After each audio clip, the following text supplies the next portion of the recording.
Sangat ji, welcome to the Kirtan 5 podcast. In this episode, we have a conversation with Bhai Gurpreet Singh ji Chandan. Veer ji has sought out the finest Ustaads in various disciplines to be able to preserve and revive the rich tradition of Gurbani Sangeet through education, exposure and accessibility. We discuss his journey into Kirtan, get a glimpse of his personality and answer some of your questions, as well as discussing in more depth the 2 albums that have been released so far. Please forgive us for any mistakes and drop a like and comment with feedback to help grow this podcast. Here is by Gurpreet Singh ji Chandan. So we recorded, we've recorded 3 sessions, but we technically 2 albums. So this podcast is going to be releasing alongside the 2nd album, which focuses on morning rags, which we'll talk about in a second. But we recorded, the album called Harkrit, which is part of the Kirtan 5 catalogue, number 39. For Sangat ji, if you haven't listened to that, please do go and listen to that. It's a wonderful album. And actually, the interesting thing about that session, that recording, was that we did 2 separate sessions spanning over, I think, 2 months. Yeah. And then it took 2 years to actually get the recording out.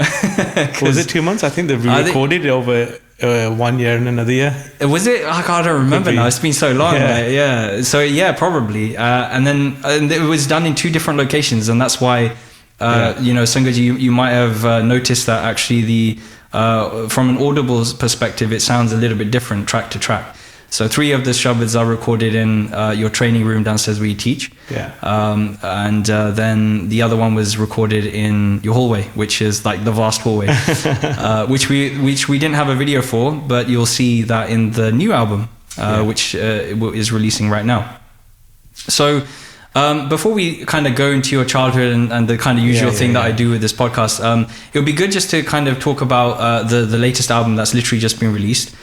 Morning Raag. So just take us through why did we record those shabds and what significance does it have for you? Yeah, so I think we could even start from the first album. Okay, let's go. The idea behind the first album, which we haven't got to speak about before we spoke about before we recorded it. Yeah. And then obviously there was that time difference, and that was when you just started. We recorded in a circular room, so many things to work out.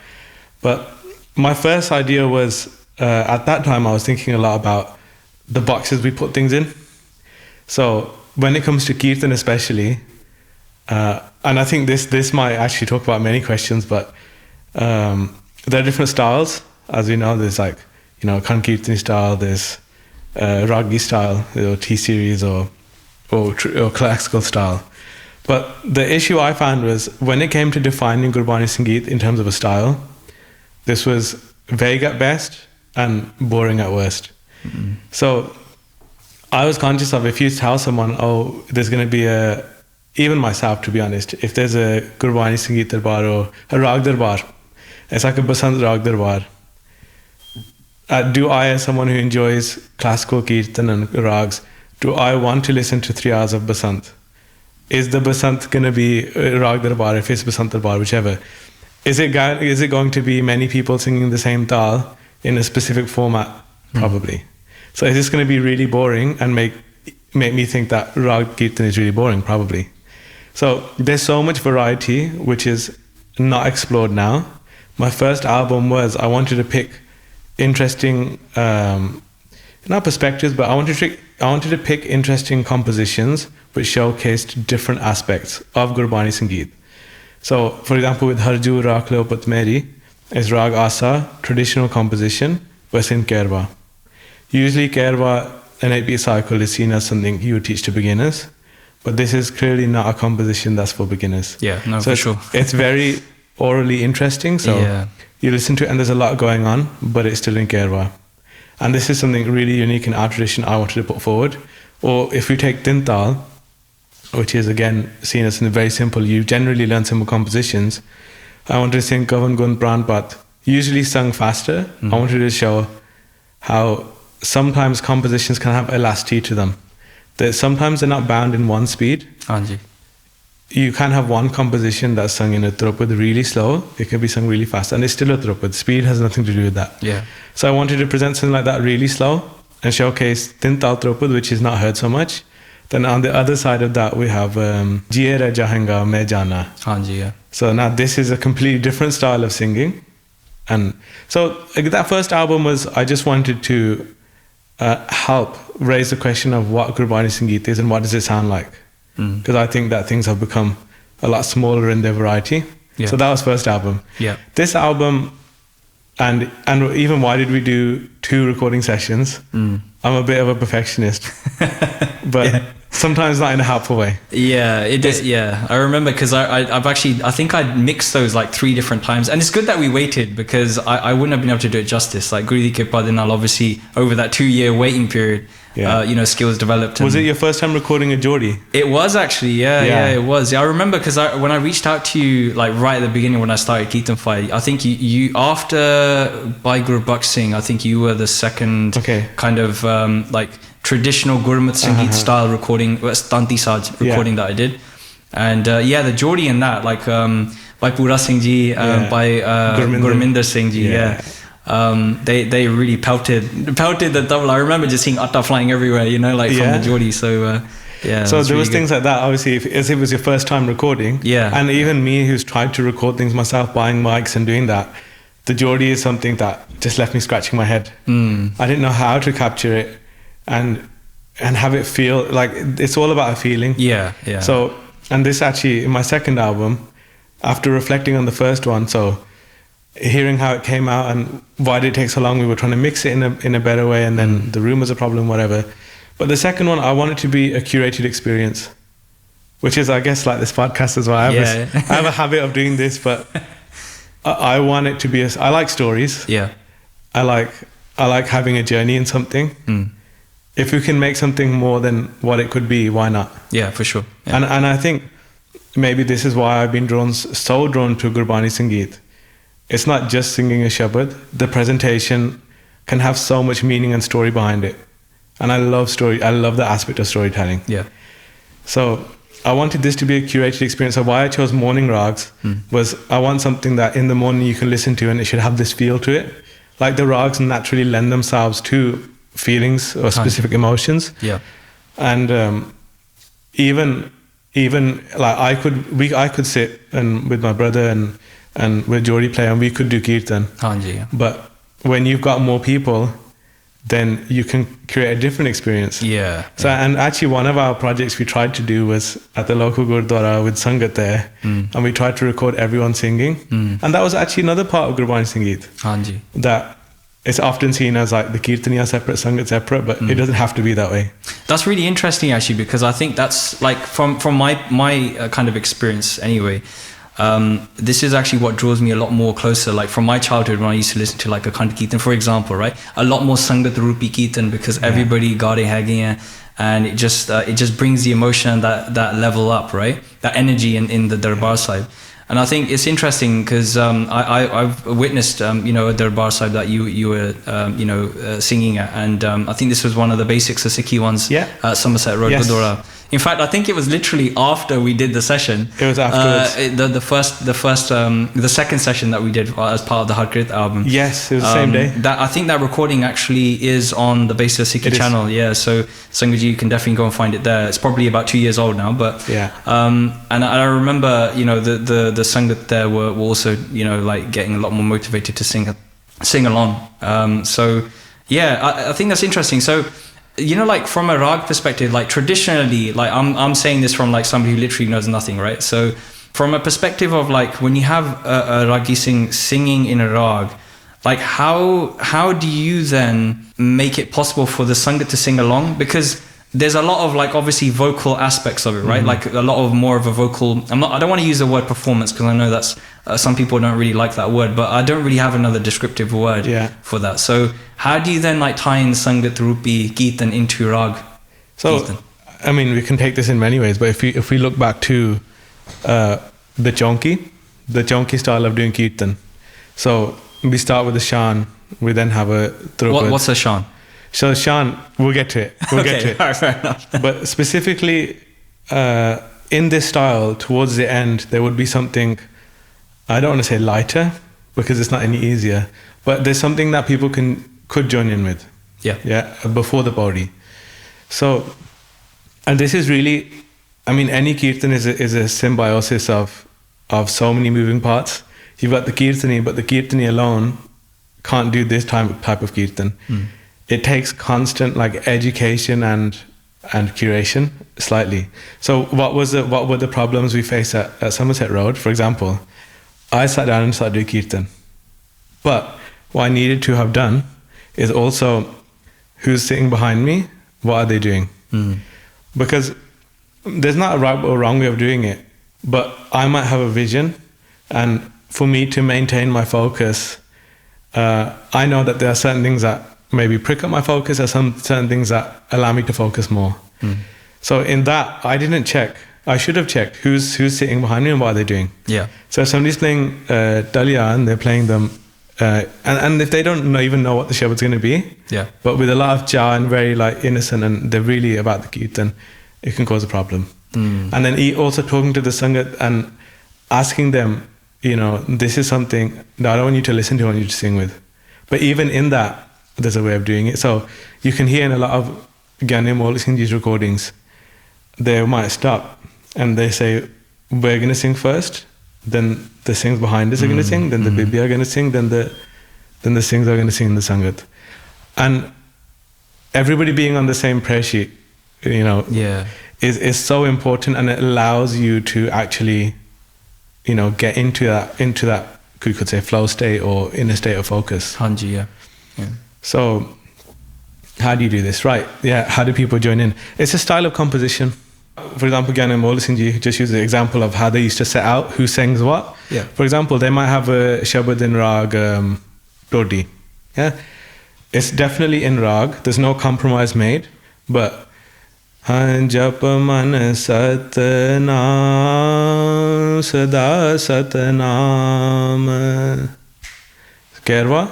It's simple enough, everyone can sing, but it hasn't compromised on any of its aesthetic tradition or value. So there's definitely an intersection in the Venn diagram where people can sing, but it takes people doing this a lot for there to be that shift in I can only sing with this style of Kirtan, or I can sing. And the more you do it, whatever's normal, people will do. Even if it's difficult. If the difficult thing is normal, you'll find people being able to do it. Like there's, as much as it's a Kirtani job to do Kirtan, you have so many stories of how Sangat interaction with Kirtani holds them to a high standard. Hanji. So I remember I was listening to an interview of Harjot Singh Zakhmi, or Amrik Singh Zakhmi, and they recounted when they went back to a Gurdwara in London many years after their family did Kirtan, and they did a Shabad, and they did not all of the same Parmaans that their elders did, but they did some of them. And somebody from the Sangat came up and said, I was there when your elders did Kirtan. Yeah. And they did all 6 of these Parmaans, for example, and you only did 5. So as a Kirtani now, if you know you're being held to that standard, and people might even say, oh, you changed that composition, that's not how it used to be sung. You're just going to inspire excellence in a different way. Yeah. But it takes both people to want to do that. Like I say, symbiosis. What you can't do without the other one. If the Sangat are not feeling it, or they don't want to cooperate, or not move in that direction, it's very hard. So in the latest album that's going out alongside this podcast, this is actually the first time I think the first time I recorded 2 sets of percussion instruments. So we had, I think, 𝗖𝗛𝗔𝗣 on the left, which was kind of like a lot more of a lower Jori style, deep bass instrument. And then obviously on the right hand side, we had 𝗖𝗛𝗔𝗣 with a little bit more of a higher kind of tuned Jori. So why have 2 Jori now? Like why? I mean, obviously it sounds amazing. Like you'll hear it in the recording for sure. But like, what's the significance of having multiple percussion instruments? And then they play off each other, right? Yeah. So in the style we went for, we wanted them to keep interchanging and have that is contrast as well. Yeah. But and maybe this leads into a discussion of why Jori maybe went a bit extinct.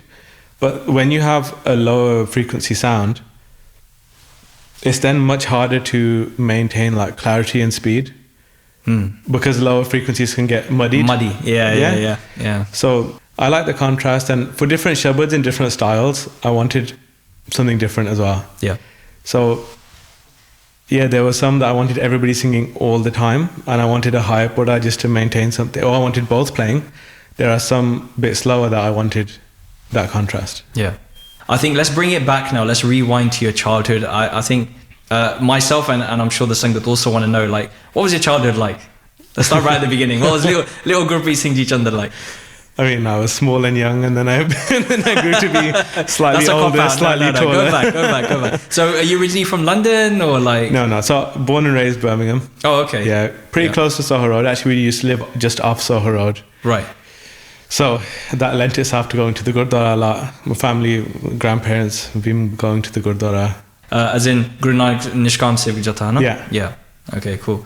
And so, like you're quite a big family as well. So there's what, 3 brothers? Is it 4 brothers? No. My brothers? Yeah. Yeah, no, I've got 2 brothers. You got 2 brothers. So there's 3. There's 3 of you. Yeah. Okay, cool. And so, are you the youngest? I'm the youngest. Okay, by quite a bit, which becomes relevant later. But I think 7-8 years gap from the eldest to the youngest. To me, yeah. Yeah. Oh wow, okay. How did that work out when you were like growing up? Was it quite competitive, or was it more like you'd listen to us and just get the hand-me-downs, clothes and toys? Obviously hand-me-downs. If that's a must in an Asian household, I feel, and it makes a lot of sense. But competition, that's interesting. I don't think there was much competition because of the age gap. Like now, like 8 years later, you may be competing, but it's more like it's not even so relevant anymore. Yeah. And I guess amongst cousins as well, like I'm the youngest out of that group too, so I didn't have much in the way of direct, like maybe academic pressure or that kind of thing. Yeah. So like academically then, so how were you at school? Like what did you study? Because you teach at the moment, right? Gurbani Sangeet. So obviously, did you go to university, that kind of thing? So yeah. So I mean, like everyone else, GCSEs, A-levels. A-levels studied a lot of science. Don't exactly know where I was going with that. I just didn't enjoy writing, but I should have, because I'm much better than I am at science. But unfortunately, I made my A-level decisions thinking, how can I never write an essay again? But again, it's something in hindsight you wish you maybe didn't do. Making decisions for the wrong reasons, but sure. Yeah, so I did a lot of science, and at that point I pretty much was like focused really on maths. I was trying to map out my life, and this is something I really struggled with. I didn't 100% understand where I was going.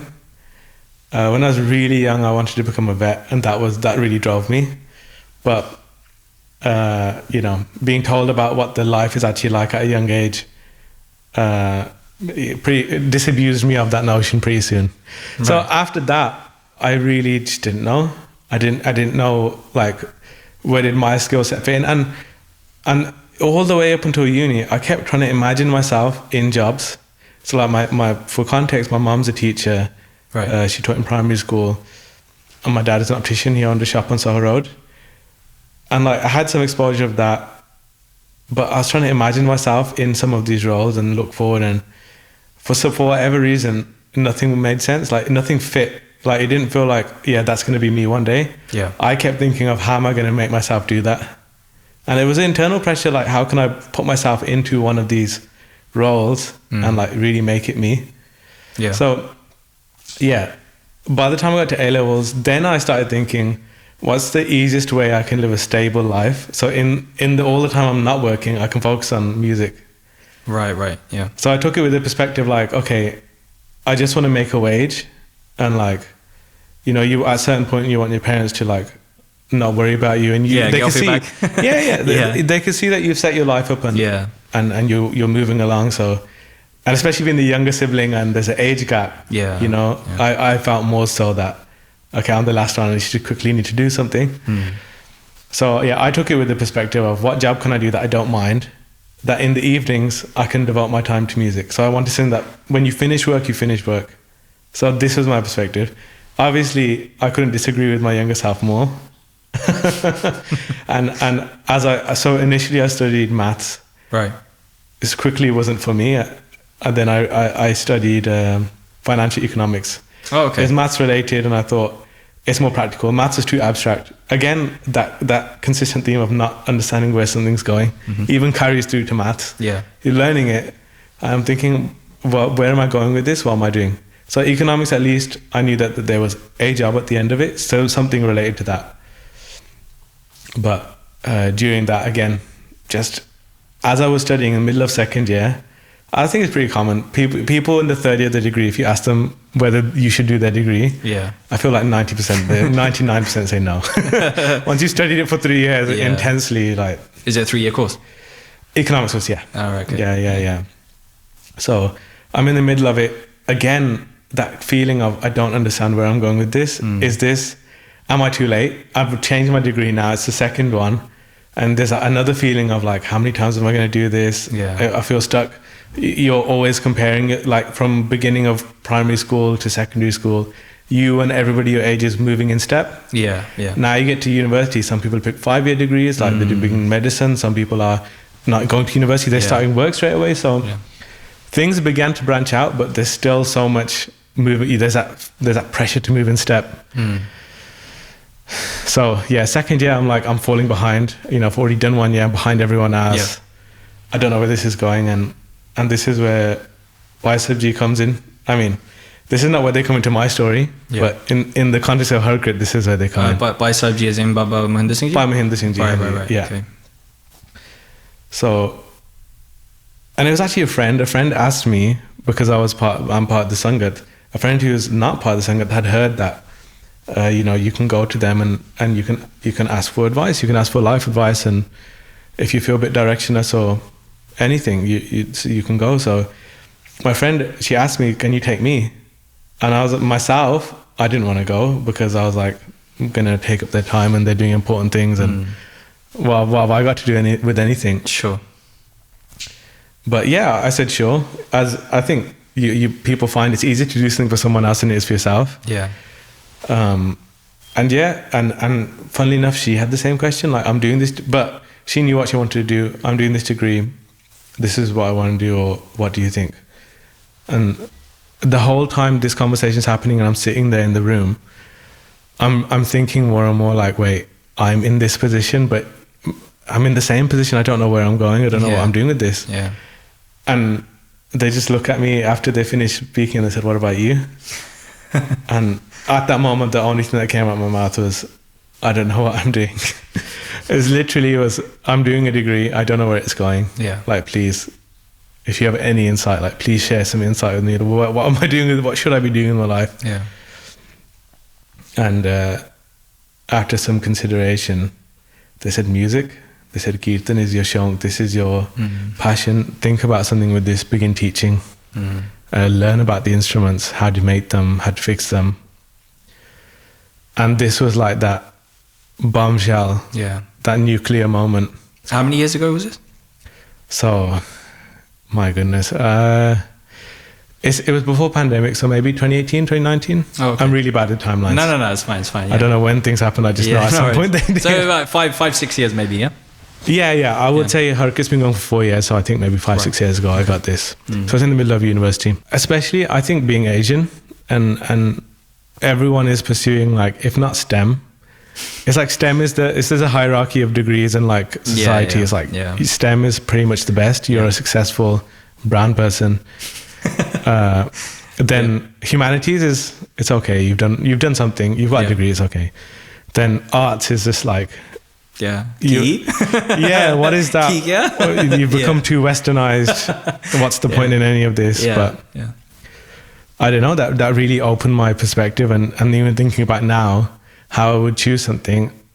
Like I would consider it an option. Obviously, it has been an option, but And I think this just talks about types of people in the world. There are some people who it's completely fine to do any job, and you show up and it's fine. There are other people who, like, maybe it may kill your soul. Like, it just, like, puts out that spark. That you can get through something you actually enjoy, and I think I'm one of those people. So I look back now and I think if I had pursued a career in finance or something, I think I just would be turning up and just maybe be a shell of who I actually am. Yeah.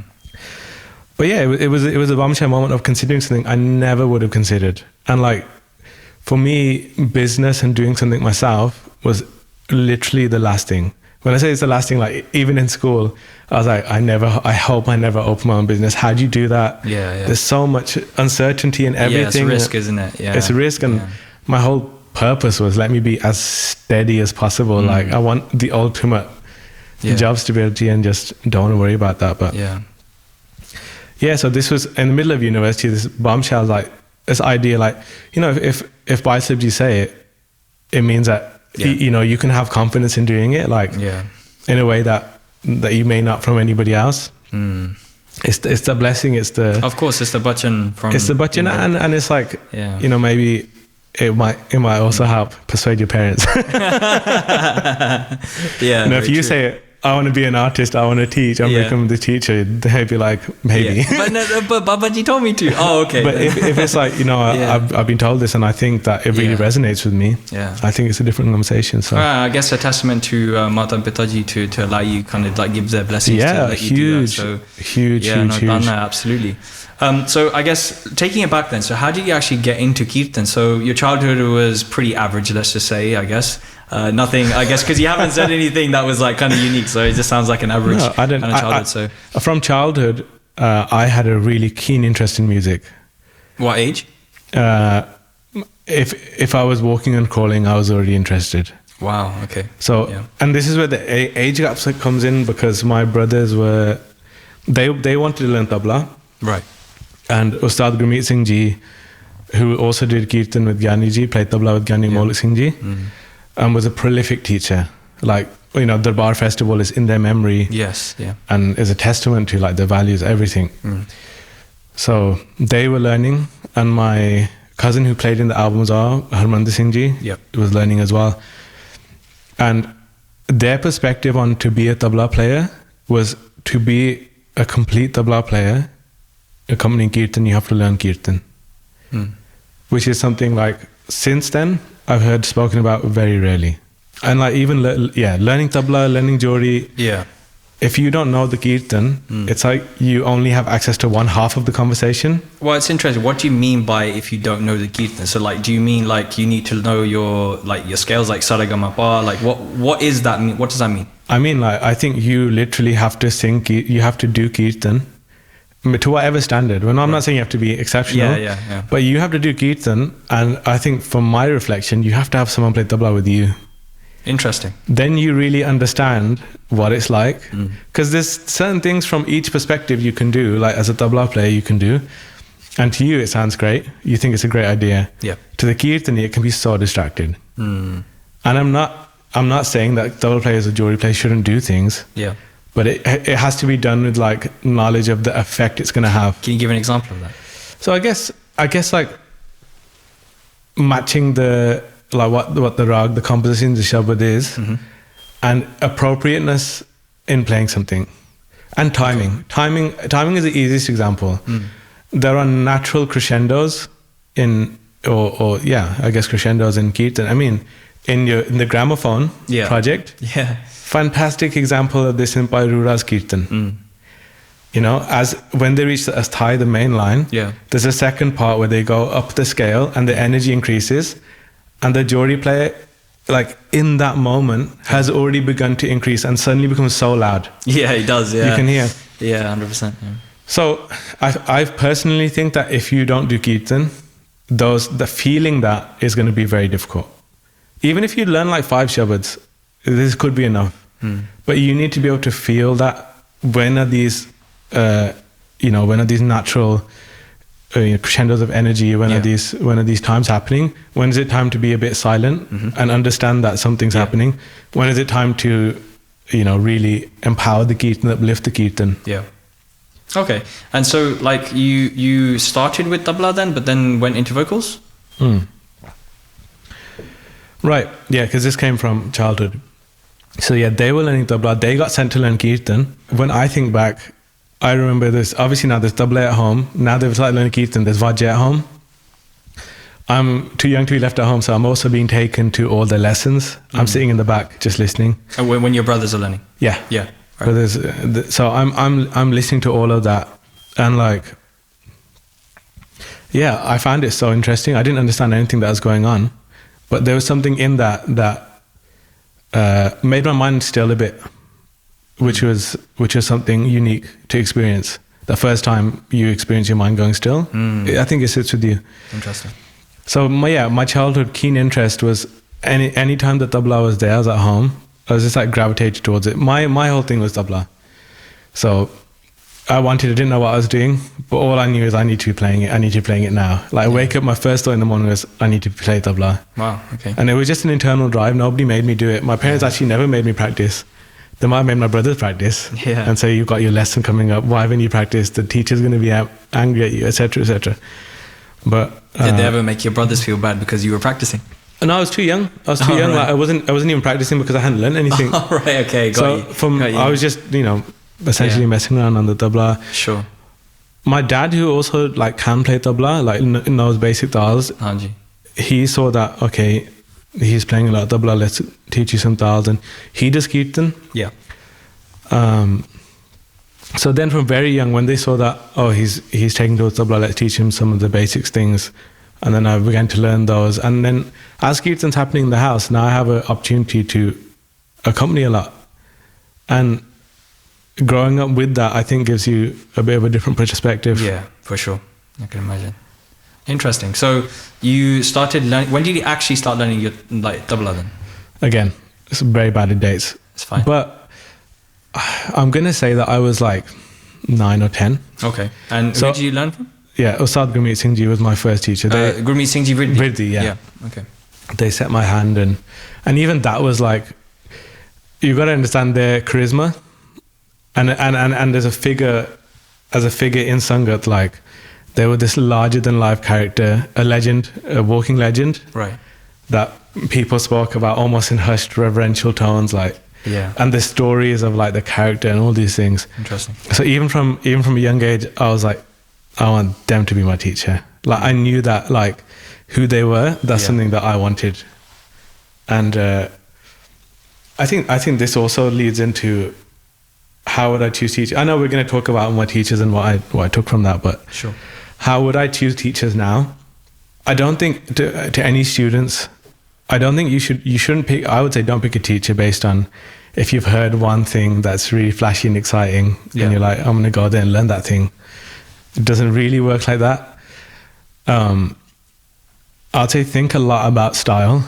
Do they sound or play like how you want to sound? Versus what they have. Like, is there exposition of it? Is there presentation of it the way you want to present something? Then also even their personality and what they believe in. Because just from a Sikhi perspective, you're going to do so much Sangat of this person. And it is, regardless of what you say, it's a different dynamic when somebody's teaching you. Yeah. So there's a lot of things you're going to pick up. And it's just easiest if those things are things you already want. So if they have a certain personality trait, or they have like, everybody has issues. I mean, nobody's perfect, right? Personality quirks, right? However you want to say it. Yeah. But as long as the ones that you want are there, I think this is a really good reason. I think even if somebody's not personally sounding the best or whatever, but they have more qualities that you want, I would say this should be put into consideration. Because why fight an uphill battle of who you want to be? And as we're sure we'll come to later as well, who you are, I think, greatly impacts your kirtan. Interesting. So in terms of the actual jatha then, like what kind of impact has that had? Like the Sangat, the community aspect of Guru Nanak Nishkam Sevak Jatha, like what kind of impact did that have on you? Because clearly, obviously, spending time in Sangat from a young age, being exposed to amazing kirtani, and obviously Ustaads, learning from them, like what kind of values did that bring to your life? I think one thing is when people stay in one place, you change the, let's say, texture of the kirtan. So what this means is when you go to somewhere and your face is on the poster of something, it's going to change how you perceive the opportunity and perhaps maybe your mindset while doing kirtan. When you have a regular duty, I think this is what I really want to say. Having regular duties at places, I think only improves people, like improves your kirtan. That's interesting. Do you mean that from a like kind of a humble perspective, or like, you know, like jida kisi homme na bad jave, like because you got your face on a poster, or like, is that what you mean, or like what do you mean? Sorry. Well, I think what I'm more speaking to is like becoming an overall. If you want to become a kirtani, then having that more diverse skill set of, okay, you want to do kirtan, but are you aware of like what are the roles kirtan has in life, like the weddings, funerals. Right, okay. These kind of things. Yeah, and that comes with being tied to somewhere. Because if a funeral happens, it happens alongside a gurdwara, then the opportunity to do kirtan comes, you learn. Or like doing arti or sodar or like these different types of kirtan. Yeah. You can go to a teacher and learn that, but the best way of learning most of them is just being there. When you and other people, and this is also what it comes to, when you and maybe like 15 other groups are doing kirtan in one place, you can now imagine that you're able to actually listen to people and take good things. When everything is changing all the time, I feel like your individual growth is less. And what you mean by that is if you're constantly traveling all the time, doing kirtan at different asthans, right? Yeah, like I'm not speaking on home at all, but like when it's all about you and your ability, I think it changes your ability to take from things. And people in one place, like they begin to hone in on something. Like it could be a style, it could be them on their journeys as well, because they're in one place, they're doing kirtan every week, every month or whatever. It means that now you have like this pool of virtue you can take. Of like, this person does this part of kirtan really well, I'm going to sit there and I'm going to think about this, or I want to implement this in myself. This is amazing. So I think when you have that, like, I don't want to say competition. It's not a competition, but it's a healthy, like, we're all moving forward together. Got you. Is that, again, that sense of Sangat and community, right? Like you're helping each other, you're learning from each other, and I think reflecting along the way. The value of not doing it for a reason. So I'm not doing it because I want people to come. Again, the programs differ. Like who's doing kirtan where affects who's going to turn up. That's an interesting point.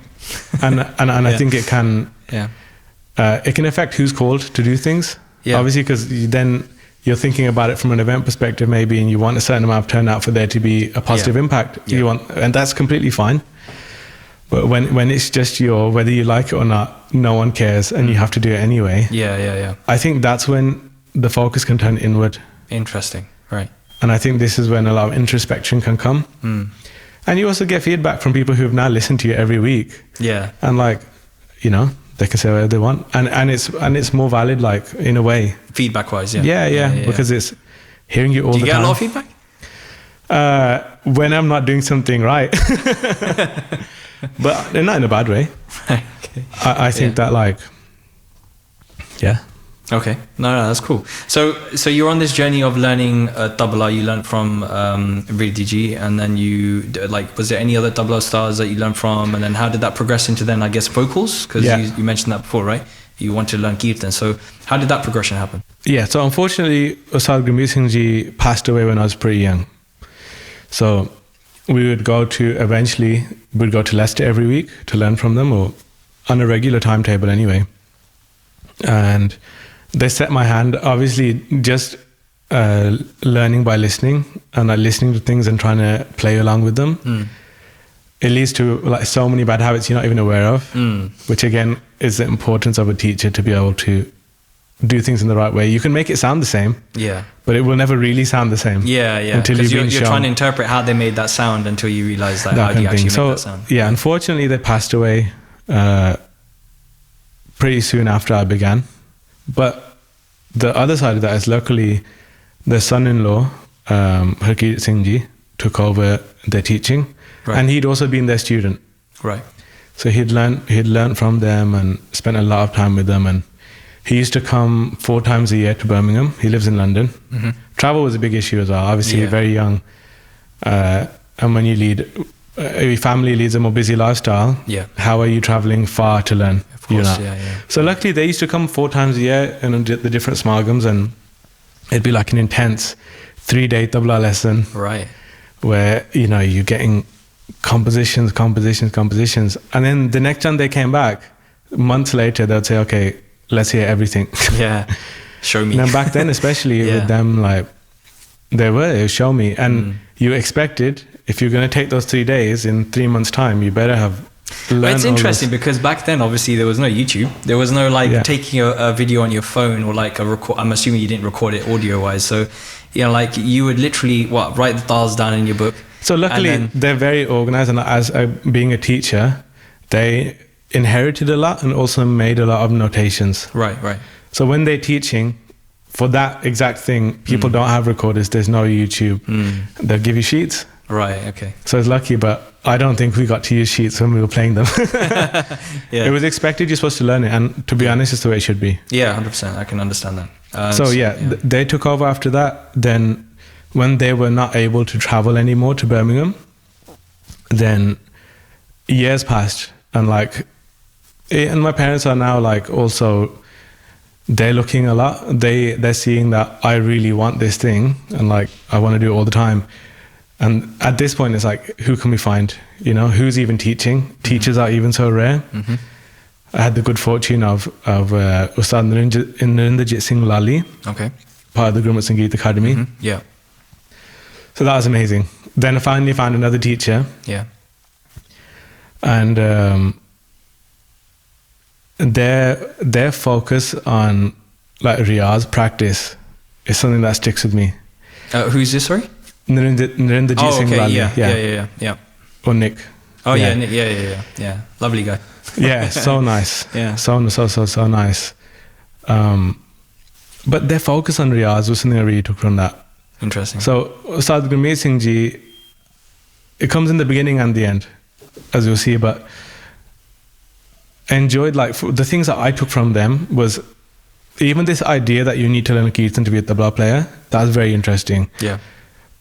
Personality and values. So in the beginning, they used to train students, and then a good way to motivate students is performances. But as they progressed and they began doing they did more and more Kirtan and through their life, they began encouraging students okay, actually the next thing, as soon as you learn, you need to be on the stage accompanying Kirtan. And for someone to give accompanying Kirtan such a high pedigree or such a high status was something that I had not come across. Usually tabla players are not well respected.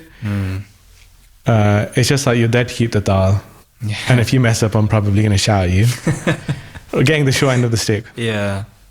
But for them to show that somebody with learning, education, all these things, their top aspiration can be a tabla accompanying Kirtan, was something that, it could be fair to say hasn't happened since a long time ago when Kirtan was of a different pedigree. Yeah. So this was incredible. And obviously their son-in-law carried that on. And then they did sing Riaaz, really working you to the bone. Really, you learn one thing and now practice it for a whole hour. This kind of thing, it was so transformative. Yeah. And I remember a lot of focus on layakari, so rhythm. Valuable things. Yeah. Shortly after I started going to them, Sudarshan Singh Ji also started teaching. They weren't teaching before. They started teaching. And this, again, what was I able to acquire, what was I able to amass, what virtues, the repertoire, that focus on material was now another part. Everything, I feel like all the teachers, every teacher gives you something. Yeah. Another puzzle piece to put in. Yeah.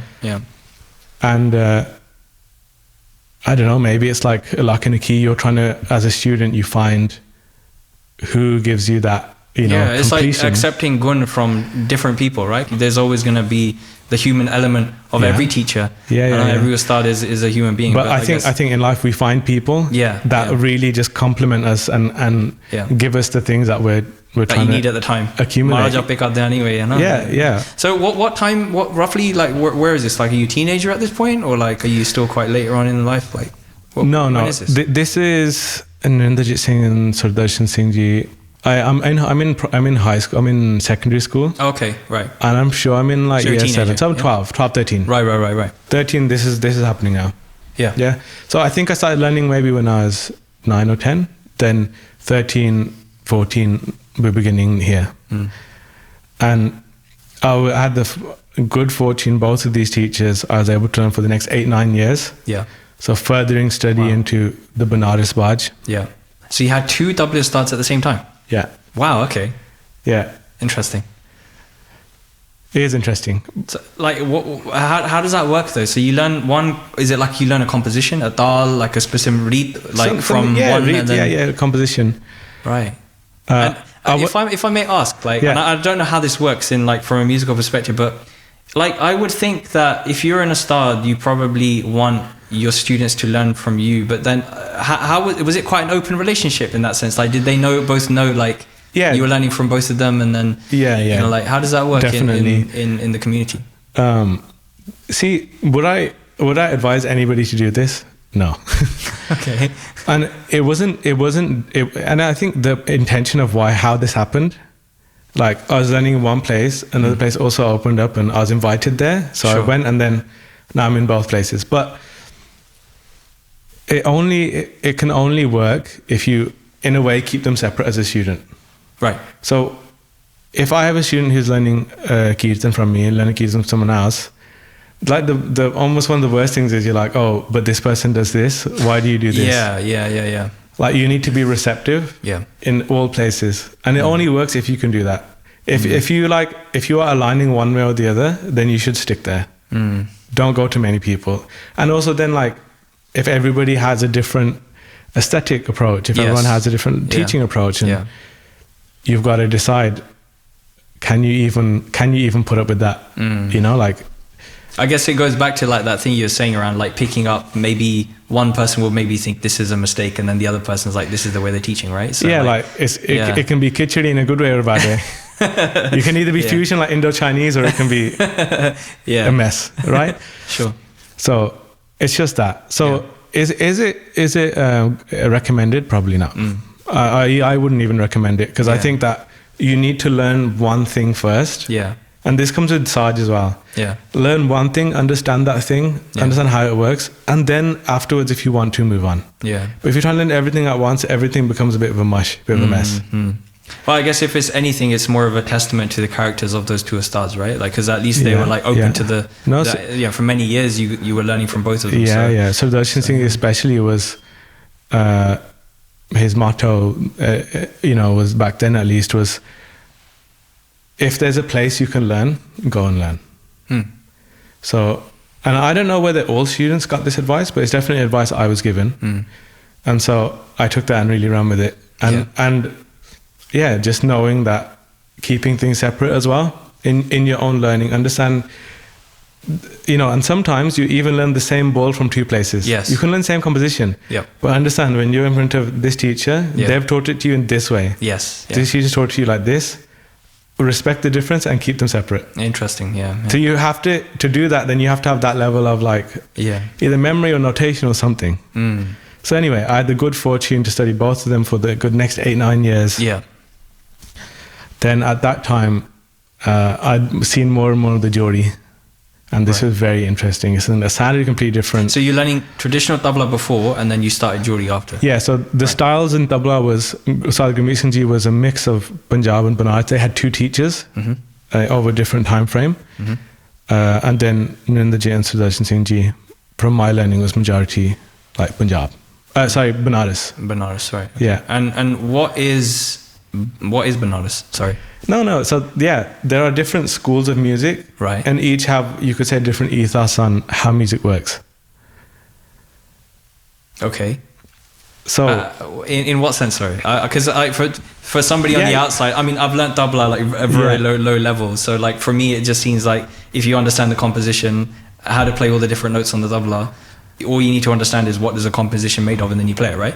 So like what does that mean, sir? So if we contextualize this thing in art, for example, or houses or design, right? So there's like minimalism, there's Scandi, there's traditional, there's Victorian, there's Edwardian. Like all these things clearly look different. Even if you don't know nothing about design, at least you can see like there's color choices, there's types of furniture, there's it's like that with music.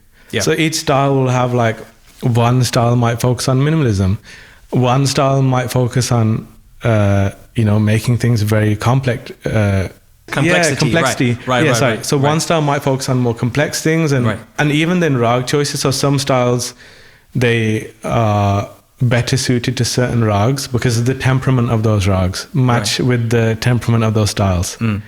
So, and the same way that's there in vocal music, that's also there in tabla.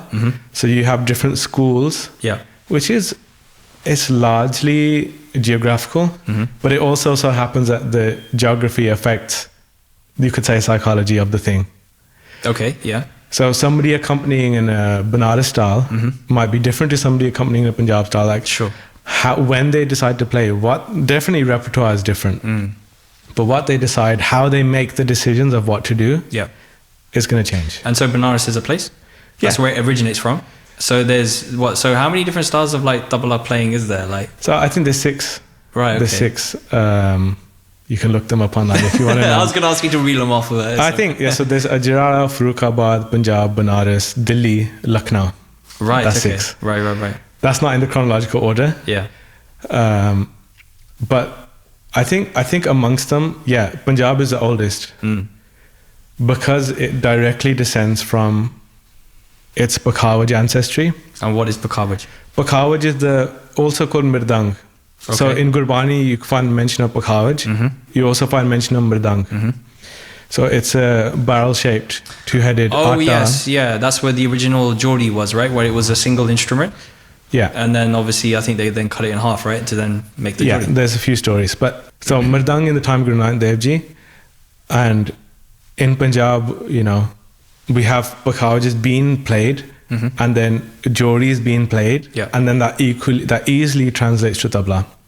So we've got an unbroken age of something, or like system. Yes. Something like Delhi, for example, as far as I understand it, it came about to combat the Pakhawaj. So in these different styles, if there's with any style, you're going to have some positives, you're going to have negatives, you're going to have things that people focus on more and less. Then Delhi came about and adopted a new style of playing. So they changed the finger position and style to basically try and capitalize on what the Pakhawaj didn't do so readily. So it's a style literally focusing on these intricate movements without using individual fingers rather than whole-handed movements. Right. So producing a different kind of dynamic and so while Punjab has that unbroken lineage of Pakhawaj to Jori to tabla, I mean there's discussion on the topic where tabla comes from. Is it a descendant of Pakhawaj, or is it its own thing that has evolved separately and come in? So that's a question for someone else. A different podcast. Yeah, that's fine. I'm working on it. Okay, cool. So you're learning from by Narinder Singh, Ustaad Narinder Singh. You're also learning from by Sudarshan Singh Ji. Where does that go then? So you're a teenager. What happens after that? So after my study in tabla, I began to ask a lot of questions about traditional kirtan. Even when as I was a tabla player, I was going to school. I remember in the mornings driving to school, putting on tracks and thinking. For example, I'd heard that Dhrupad was a style of kirtan originally. So then I tried to find people who sang Dhrupad, and I remember sitting in the car on the way to school thinking, is this what it sounded like? And if so, how have we got from there to today?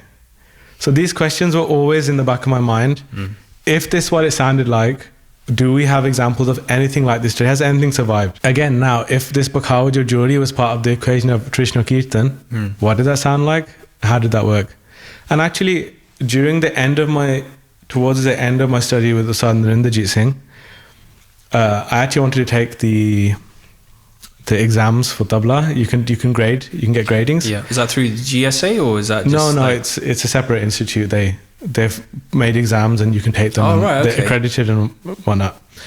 But part of learning the tabla, when you want to get to the end, like grade 8, you have to do a Pakhawaj, like portion of your exam, because they take the view that it's the ancestor, so you need to know a bit of where it's come from. Sure, yeah, makes sense. So through that, but by the end, I began learning like Khulle Bol and these type of things, learning the other repertoire. And again, the questions kept coming. Okay, I'm beginning to learn this repertoire. How does it fit in kirtan? Yeah, this was like a missing link for me. After that, I got to meet with many years later now, as we're coming out of pandemic, I got to meet with Ustaad in Pandit Ravi Shankar Upadhyay, Bakhawaji. And it wasn't a long meeting, but I feel this name is like needed in this story because I got to go to the hotel every day and spend hours learning and what the best thing was, you can't always ask questions, and as a student maybe you shouldn't always ask questions because not all questions are worth asking, but being able to ask, because at this point I'd learned a bit, I'd been looking and trying to do research on more and more, come up with all these things that I didn't have that missing link for. Now I found someone who's willing to teach Bakhavaj, and I was able to just ask whatever these questions were, and they were all very open to answering these questions for me. So this is fantastic. They began properly setting my hand on how to approach these ball, how to play the instrument properly. And that was it for me. That seed was beginning to germinate in Jori and Bakhavaj. At the same time, Kirtan's coming, but I'll come to that afterwards. And finally, after that, I went to a workshop. There was a workshop by Parmaan Singh Ji, who is Baldeep Singh's student on Bakhavaj. And this was now, again, another moment for me of, wait, there's more. Like, you get to a level and you're looking around to see what direction does this go in, or what's the next step. And hearing the depth of knowledge that still exists out there, which I'd never even heard of. Like the idea that one Ustaad of Jori in their own Nitnem, after doing Japji Sahib, began from Jap Sahib on the Jori and did the rest of their Nitnem, or at least the Jap Sahib, playing it and saying it. Wow, that's so cool. Yeah, like again, that's where these moments where your perspective is expanded are incredible. They're priceless. They're so incredible. So then I knew, okay, somehow I need to learn this. And a few years later, I asked them, I said, can you teach me? Do you have any availability? What do I need to do? How can I learn this? And, very, very kindly, and a testament to his humility, he said, you need to learn off my teacher first. If my teacher's still alive while I'm teaching and you have potential to go a further distance, you need to learn from the Grandmaster himself. How lovely. Yeah, that's very humble. Incredible, really. And that happened. I reached out, and over weeks and months of discourse, they live in India and Italy and different places, and eventually I was part of they began to do group lessons, so I was part of that. Unfortunately, like the timings, I couldn't maintain those timings. But they also, through that, they set up auxiliary classes through Parmaan Singh Ji, Nihal Singh Ji, and through the other top students. And thankfully, I'm still able to, because it's a different day and stuff. And I'm still able to go there. So my learning at the moment, I'm carrying on with Tabla and Jori. But for me now, my interest is in Punjab. So Punjab style. And specifically Amritsari Baj. But why? Because of how... This is the first style. When you say Amritsari Baj, what do you mean? So, I don't want to give a definition to this. Okay, sure.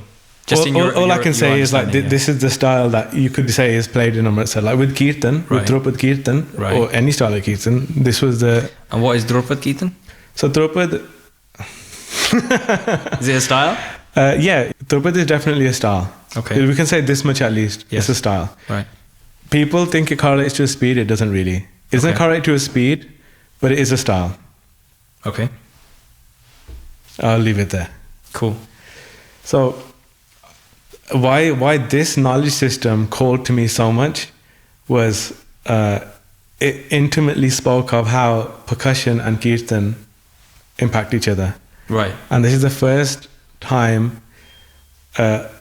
aside from maybe the earliest, remember Ustaad Gurmeet Singh Ji saying that to learn tabla properly, you need to learn Kirtan. Yes. We got from the very beginning to now.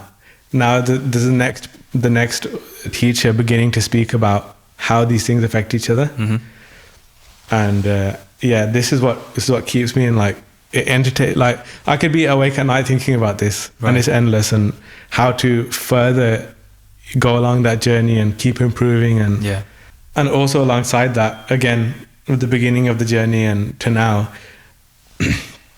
I found by Indrajit Singh in Coventry, who I'd never heard of before, but they spent a lot of time with Ustaad Gurmeet Singh Ji. Right, okay. So they had some availability, and I wanted to carry on that study. So Ustaad Gurmeet Singh Ji learned from Ustaad Bahadur Singh, who was also Punjab style, but a different like family tree of it. Yeah. So slightly different. And I wanted to understand more of this style. So it's still in Punjab, but it's slightly different, and I wanted to know what the differences are, what the similarities are. So I also still learn off by Indrajit Singh. Every once in a while I make the trip to Coventry and spend as much time as I can. So that's pretty much my percussive history done. Kirtan. Now again, taking that lesson from Ustaad Gurmeet Singh Ji of you have to learn Kirtan to learn tabla, my parents, they made me learn a shabad. And I didn't enjoy the shabad, but I had to sing it a lot. Okay, well, I'm going to ask why. So why is that? Why didn't you enjoy it? Because I had no interest in singing. I had less than no interest in singing. How old were you then? Like we were talking about from childhood till like 17. Right, okay. 16, so they were trying Mataji Pitaji were trying to get you to do Kirtan as well, right? Yeah, they were like, it's very important. You can't just do one. Right. You have to do both. And I didn't see much. What was the shabad? Aisi Preet Karo Man Mere. Okay. In Bhopali. If you learn Kirtan, you know this. What does that sound like? I'm pretty sure it was Aisi Preet Karo Man Mere. So there was that shabad. And you know, I guess it was also the Raag, and it just wasn't something that excited me. They learned it, they made my brother teach me, I'm pretty sure. And to avoid even learning Saregama and doing it properly, I had just stickers on the wajah. These are all the keys of this shabad. Yeah. You just play them in an order and you figure it out. Yeah. So they made me do that. I didn't enjoy it. And this happened for a long time. But eventually they said, okay, you do like different kirtan. Like, okay, you can pick a shabad now.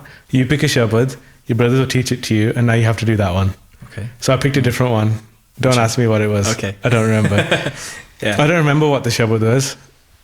It was in a strange Raag though. I think it was Raag Gorak Kalyan. But again, I didn't. Is that a Raag in Gurbani? No. Oh, okay. I didn't know or care about that. I just knew that I liked it. So again, now I had more stickers, different stickers on the wajah, and that was pretty much what it was. This carries on until I am, let's say, 17, 16. So in my school journey now, I'm gonna do college, right? No, not college, sixth form.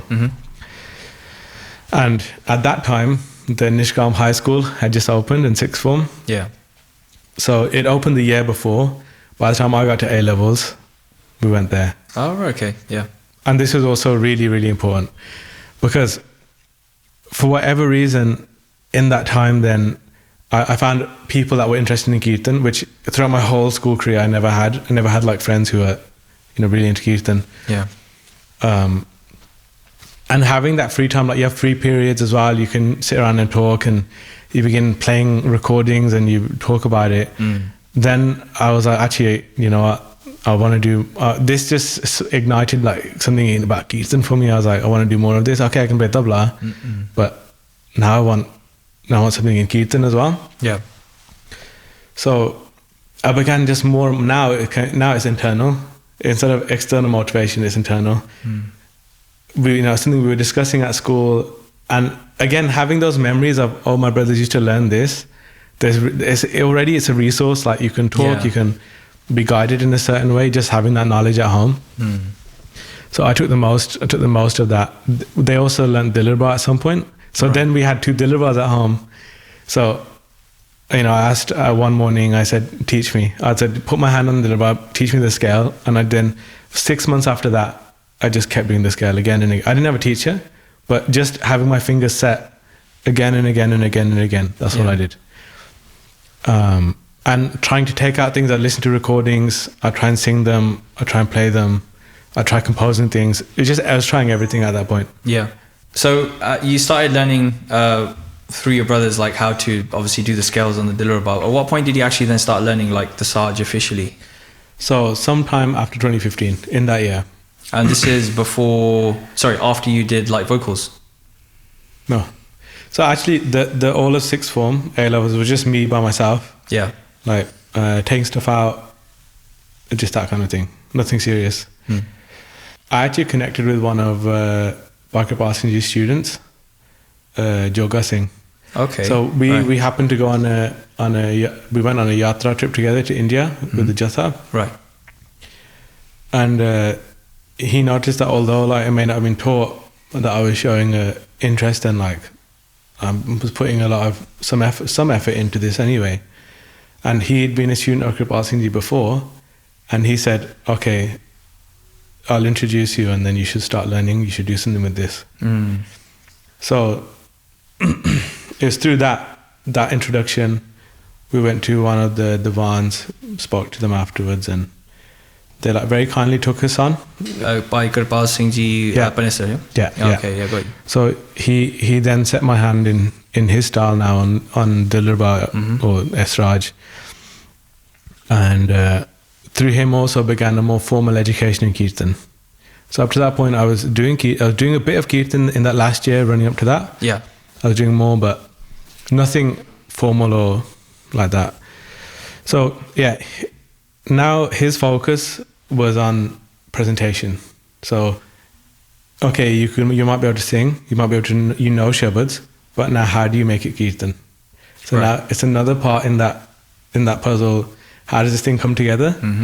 Is it just if you say all the lines, you start to finish and then you're done? Is that Kirtan? But yeah, asking the deep questions and going through things properly. So working on like layout, format, curation. Right. Start to finish. When do things go in? Yeah. How do you do, like for example, Parmaan. One big thing was getting my mind to think about Parmaans. And what is a Parmaan? Parmaan is it's like an evidence, literally translated. It's more of an evidence. So you might have a line in Gurbani, then also within Gurbani you can find other lines of the Panktiya that support that line or expand on it. Yeah. And this again a hugely like transformative aspect of Kirtan. Yeah. Which I think now isn't done so much because it takes a lot of work. Yeah. Oh, it's interesting you say that because that's absolutely something I noticed definitely in the first album, Harkrit, you did quite a lot of Parmaans in the shabads, and obviously again in the second one. So it seems to be definitely part of your style, that's for sure. And that's really more of a selfish thing for me. In what way? Because when I have to research Parmaans and like you're doing your Khoj, you then, whenever you're doing a shabad, you have to understand what it means. Yeah. But when you're looking at Parmaans, you not only have to understand that shabad, you then have to understand what are the themes, what is exactly this shabad saying each line. And then of all the faces of that shabad, of all the different aspects it might cover, are you going to expand on all of them? Do you want to expand on one of them? Like when you sit down to do that shabad, you could almost then go into the detail of which part of that shabad, and it's not a conscious thing. Yeah. Or at least I don't think it should be. I don't think you should plan beforehand. I'm going to do all these Parmaans about darshan, right? But you should have all of them there from every line. And when you sit down and you're doing that Kirtan and that focus is inward, you should have the ability to pick. Like whatever you feel at that moment, you should know all the Gurbani related to it. And it's selfish because it helps me. Because it's introspection, it has to be about you, in a way. Yeah. So you have to pick the Kirtan that resonates with you. Yeah, that totally makes sense, right? You are entirely unique from everybody else. Yeah. So Kirtan, I think of it as it is a form of ardas. It's a form of bhakti as well. But in ardas, for example, the best ardas can only be done by you. If you learn someone else's, actual personal section of the ardas, what does that really mean? It just doesn't really. I can't say it doesn't mean anything, but I guess no, you can resonate with it. Yeah, you can resonate with it, but it's not your own words. It's not coming from yourself. There's an authenticity. It's a sincerity. When it's your words that you've put the time into thinking about. How do I want to say this? What's actually important to me? Like, are the things that most people say in ardas, is that really what you want?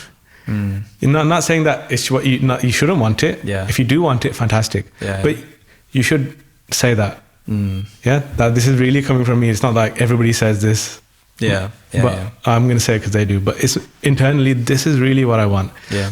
Intentionality. That in Kirtan should be big. Things like you should never, if you hear someone doing Parmaan, I don't think you should then do that same Parmaan in that line because they did it. What relevance does that have to you? Interesting. Okay. Yeah. In a way, you didn't earn that. You earn it when you find it. Like by earn, it's like when you learn something versus when you take something out from recording. Or like when I was listening to tabla versus learning tabla, the way you can play after you've learned is an entirely different spectrum than when you listened. And same thing when you've really, put the effort in, you've reflected on that shabad. Yeah. There's a general meaning, then there's a meaning that you understand. And Gurbani has that depth. Yeah. You can have so many meanings of one line, and different scholars can draw even more meanings out. So you need to reflect on it. Then you should reflect on other Bani and how do those contribute to your understanding of this. So this is why I, again, would like pulling it all the way back, journey, storytelling, inexperience. So how do these Brahmans portray that experience? How do they tell that story of what the Shabad is talking about? Only using Gurbani. Yeah. So, interesting. And this is something that began with Gurpal Singh Ji. Even their specific focus on how much of another Shabad to use. So I remember specifically for them, if there's two panktiyan, one of them talks about the relevant topic and another one talks about something that's related but not related to the first thing. They'll say you finish in the first one. So now there's even a higher sensitivity of exactly what am I saying. Yeah. Just because I know the second Shabad, should I then recite the whole second Shabad as a Parmaan? Yeah. Maybe not.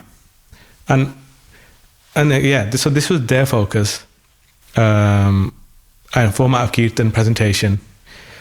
And then alongside with that, I also started learning from Shri Mukul Kulkarni ji, who sings Khayal. So Khayal is a purely classical art form. And again, within Tabla, there's different schools. Within Khayal, there's different schools. So Khayal is a form of Indian classical music? Yeah. Right. And what's so specific about Khayal then? So like, give me an example. I don't quite follow. An example of Khayal. Yeah, like what is that? How is that different than like the other styles? Like what's so unique about that style? Unique, that would take me some time, but it's definitely, if you were to go to a vocal recital today, a classical vocal recital is going to be Khayal, most of the time. Okay. So it's you could say contemporary style, dates back maybe to 16th century, maybe earlier. But again, in the same way, actually, there's Pakawaj to Jori to Tabla, but then there's other styles which are just Tabla. They don't have a Pakawaj ancestry. Right. They jumped in at a later stage. Same way, if all vocalism at some point was Dhrupad style, then Khayal came afterwards. So there are some schools which come in at that latter stage. There are some schools which are the missing links of we were once like this, now we're like this, but how did that evolution happen? Right.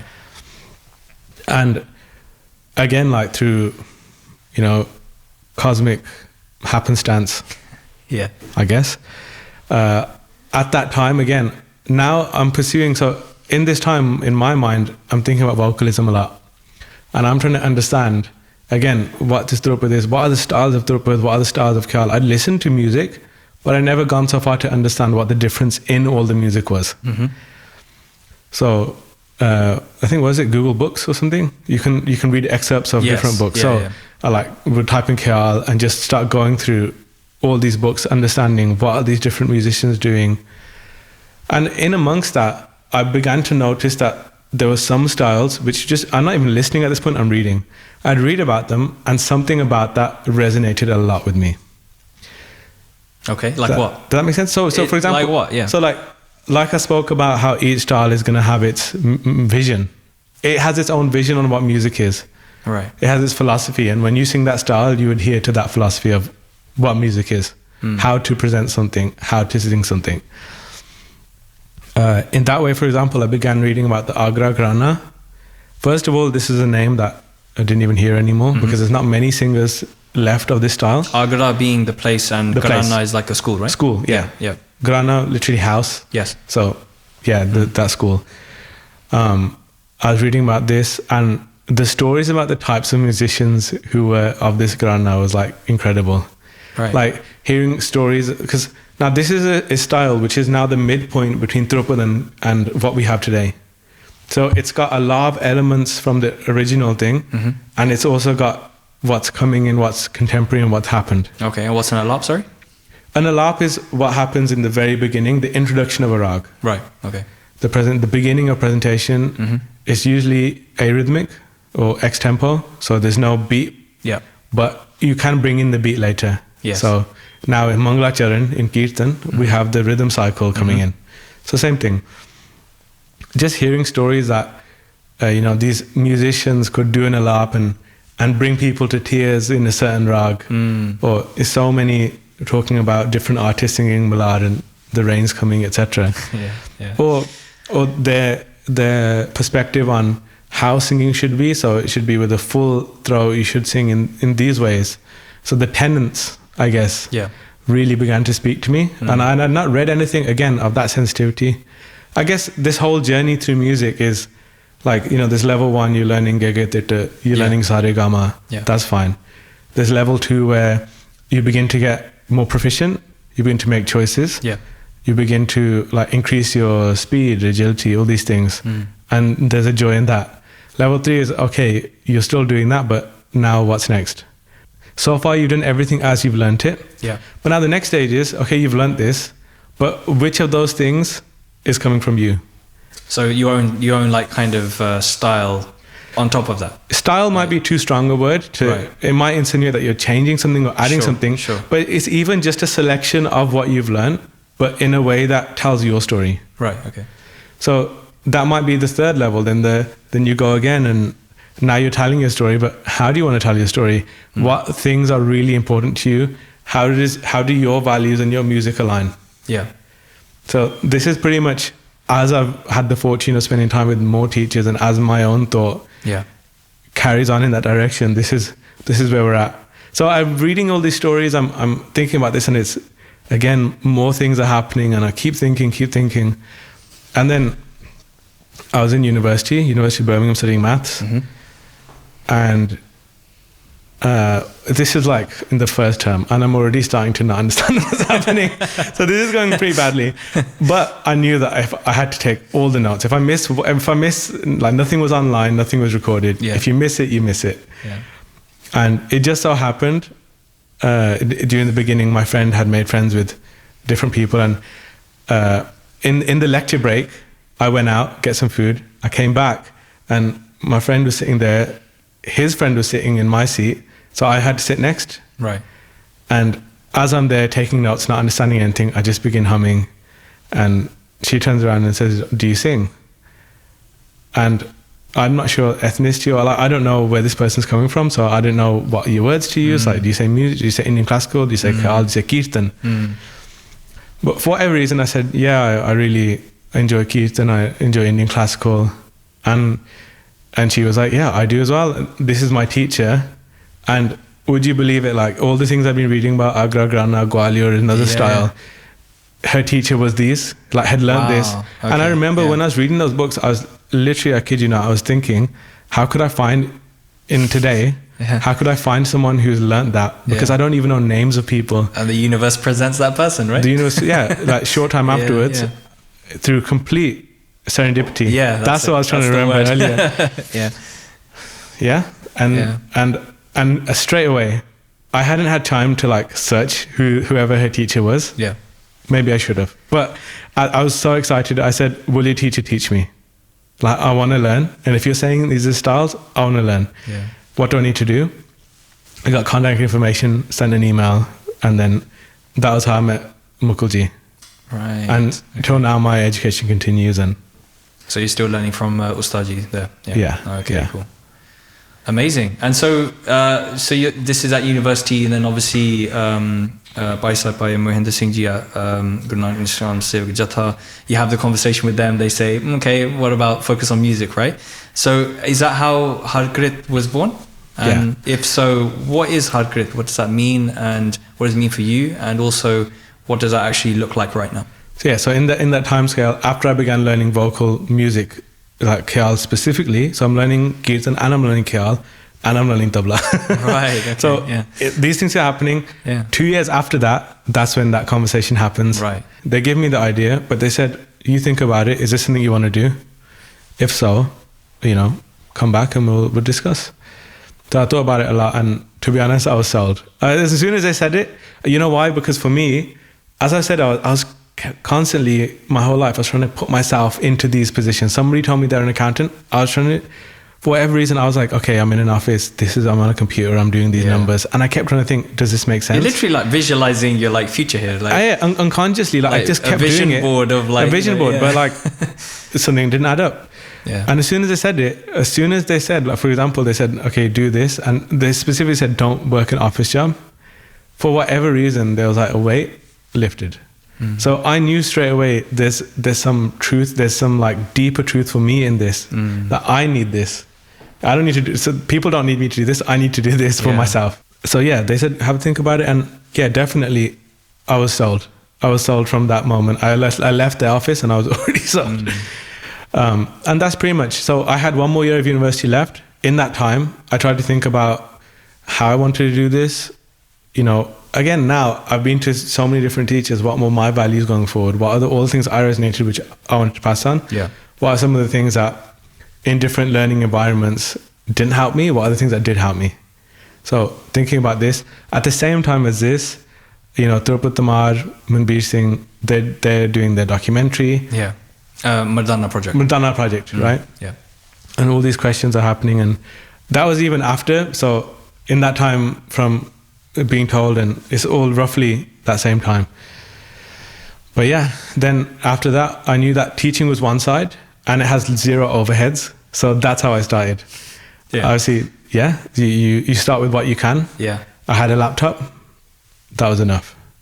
So from there, I made an Instagram account, began posting some things, and just trying. I remember the first thing that stopped me, again, being a perfectionist in some ways, not much of a perfectionist. I'm not a perfect perfectionist. But I remember thinking, and I guess a lot of people do this, but I was like, when I launch it, I want to do it 100% right. I want to figure out everything that could go wrong before I start. Right. So it just is smooth. Yeah. And obviously anybody who's ever done anything can tell you that's literally not. Yeah, you can plan for failure, but there's always going to be something there's going to be so many things you didn't even think about thinking about. Yeah. But at that point I was fixated on the logo. I was like, the logo is going to be the most important thing. Like, if that's right, everything will be right. Branding is important. Branding is important. Sure. Yeah, for sure. I needed to probably in hindsight talk to someone who was a branding person and understand what it entails and whatever. But so I had a laptop. I started an Instagram account, and my focus on Gurbani Sangeet, keeping tradition alive, accessibility, education, which later became my mission statement, if you like. Yeah. That's how it started. So going back to your logo though, so there's two birds, right? Two chiriyan. Yeah. What's the significance of that logo? So obviously it has meaning to you, right? And this is the interesting thing about branding, right? Like when you're like starting your own business, or you're like a new brand, like the founder obviously is putting their thoughts into it, right? They're not, obviously you didn't pay an agency to do it. So, and even if you did, they would ask you, what is it that you want to be represented in your brand? So what is the significance of those two chiriyan then? Like, so I think it comes back to my perspective on what Kirtan is and the things you need in Kirtan. Like, I think one thing you need is Pias, thirst. You need, in some part of you, the best Kirtan happens when you really feel that, like, I need this. And I think, again, it's something that, like, understand that there's not a single place that needs you. You need these spaces. You need the chance to do Kirtan. The programs don't need you. Well, I agree. Yeah, that actually is an interesting thought. Yeah. Because if you think of it as seva, which it is. Yeah. Maharaj, if they want seva to be done, Maharaj can tap anybody's shoulder and make them sing whatever they want. 100%, yeah. There's never a need, but you are lucky to be of use. So, right, Riaaz. So the best kirtan happens when that thirst, that needing, you need that kirtan. There's that, there's that aspect to it. And in Gurbani, we have so much imagery of this. Babiha, for example, right? Yeah. They literally singing to the rain-clad Megan of Parmaan hua barso kirpatar. That one pankti stood out for me, and I think you could say the whole inspiration behind. Interesting. That the bird is doing pukar, is doing ardas to the cloud, saying barso kirpa, bless me, right? So the cloud is there, you have the bird singing to it, and it's asking for kirpa. Yeah. Maybe I didn't want it to be raining because that's like achieved, like your ardas being fulfilled, but it's about the journey. So that journey is asking. So that's why I wanted specifically that storm cloud. Yeah. And the thing asking. I didn't want it after the rain, you've achieved everything. Where's the education? You've done it. That's actually really quite deep. It's fascinating to know that, actually. Yeah.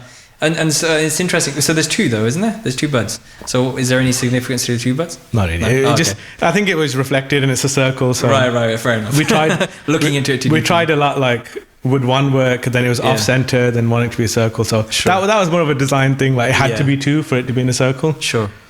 Yeah. Fair enough. But yeah, that's the whole Thank story. Thank you for sharing that. Yeah. It's really fascinating to know. So you've obviously, at the moment you're working on Harkrit. That is your krit, right? So what is Harkrit? What does that actually mean? So I think a rough translation is like God's work or work of God. Yeah. So we took a hukamnama and we presented the hukamnama to Bhai Sahib Ji, and they blessed us with this name. So that's how the name came to be. Wow. They did ask me for their suggestions, but I had no idea what to think with the ha-ha, which is the first akkar of the shabad. So I just said, whatever you think is best. Yeah, that's wonderful. So you teach. So how if somebody wanted to learn from you, like how does that work? So what, contact you via Instagram, DM you? Yeah, DM me. Website. You got a website email as me. well, right? Yeah, there's a contact form on the website, info@harkrit.com. You can email me as well. That's pretty much. My classes now are set in their time, so if you want to learn, it's a case of can you turn up to that one class, and that's a product of also teaching different things. Yeah. So teaching Jori, teaching tabla, teaching vocals to female and males. There's only 7 days in a week. Yeah. And in the day I work with schools. In the evening I work privately. Right. So I have very limited time to do extra things. For example, for the first 3 years I was doing individual lessons. Eventually I couldn't sustain that anymore. There was too much going on. And actually that came to a point in January, just before we were going to do this the first time. Yeah. And I was doing individual lessons and I was at school all day. And I think that literally pushed me so far, like I became ill straight away. Yeah. I used to teach at home, but I don't do that anymore. Oh, okay. Everything is exclusively online, privately. Right. Okay. The in-person things, I teach at Sarwar Gurdwara, Guru Nanak Ishkam Sahib Gujatha, and in school. That's where I'm physically there. Yeah. But otherwise, everything is online. And now it's all in groups. So if I wanted to be a student, what can I expect? Like what would I be able to learn? What's your teaching style like? So, I mean, we focus on traditional compositions, pretty much. Some of my own as well from time to time, but mainly tradition. That's the main thing we're trying to revive here. We're trying to make accessible. We're trying to make common again. So in terms of advice for you as somebody who wants to learn, I think patience. And I would almost say in the first few months of learning, ask as few questions as possible. Because I believe you will naturally, the answers will be there. The beginning of learning is so experiential in a way that few things are. Yeah. So the only subject I've actually found that this is the same in, maybe English and math, but definitely maths.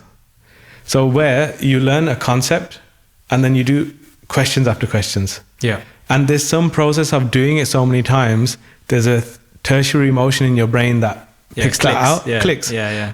They can't tell you how to do that because your brain's different, but you, after you've done 100 questions, you look at the 101st, but you understand things about that which have come through experience. So in the same way, music is like that. So maybe ask a few questions. Yeah.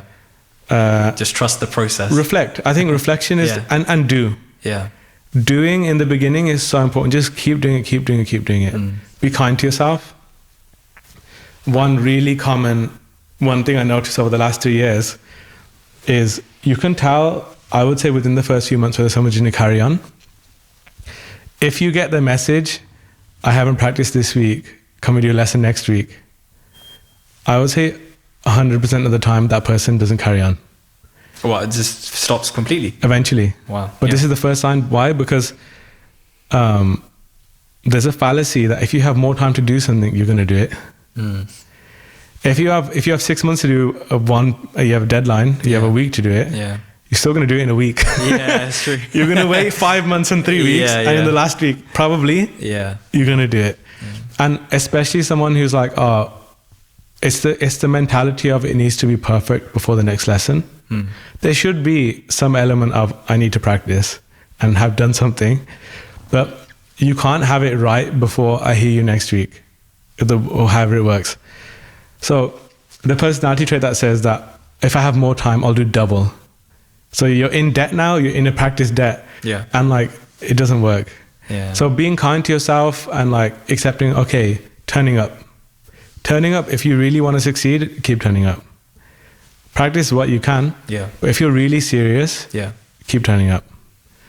And so much happens from that. But being kind to yourself, like anything, any skill, if you don't do it, I don't know what the advantage of berating yourself or negative self-talk is. Maybe for some people it works. This is not, and 100%, there's not one rule that can fit all. But I think understanding yourself comes into it so much. How are you going to implement this thing into your life? And to anybody who actually wants to learn, do you have space for this in your life? So some people want to learn, and they might come back next week and say, I haven't had any time to practice. The next question is, have you allowed, like, does your schedule allow for this? Meaning, like, have you put aside time and portioned off, like, sacred time for this one thing? Or are you hoping to fit it in at some point during the day? That the intentionality and understanding that, you know, your life right now might not be conducive to learning, and that's okay. But understanding that it is a sacrifice to learn of something, depending on your lifestyle. But if you're happy to make that, then you got to do that. You got to make sure in your timetable, do you actually have half an hour every day? If the answer is no, or even every 2 days, every 3 days, if the answer is no, then you probably don't have time to learn right now. That's an interesting point, because a lot of, I mean, certainly in all these podcasts, there's always one staple question, which is, which I ask the guests, which is always, how do you fit in Riaaz in such a busy schedule? Because a lot of the Geetani that I work with, that I have the pleasure of working with, they all have jobs, right? Obviously, in this case, you're obviously a teacher. You obviously teach music. So where do you find time to then obviously do Riaaz? Because you're still learning from Ustaads, right? Yeah. So it's an ever-evolving thing, for sure. Because my timetable yet isn't even constant. It's constant for maybe this month, but as things progress and as changes happen, it won't be again. And I think for me, my reflection on practice, as I was in education and considering other things, it was always an escape. It was like a way for things to stop. Everything, you know, quiets down and you can do this. Yeah, summer holidays. Or like, you know, you finish school and like you leave school behind and music begins. Now it's all the time, every day. It's different.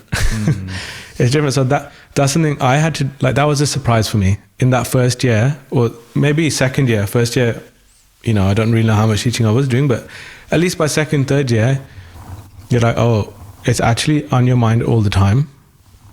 Then how do you have the capacity to practice and sit down and do something independent of what you're doing? So how I managed to fit it in is something I'm even still working on. And I probably will always be working on as I understand myself more, as my timetable, like my main job now is solidifying everything. So before it was very flexible, which was terrible for me. Now I'm working on making it as structured as possible. So that gives me pockets of time to do things. Sure. Yeah, that makes sense.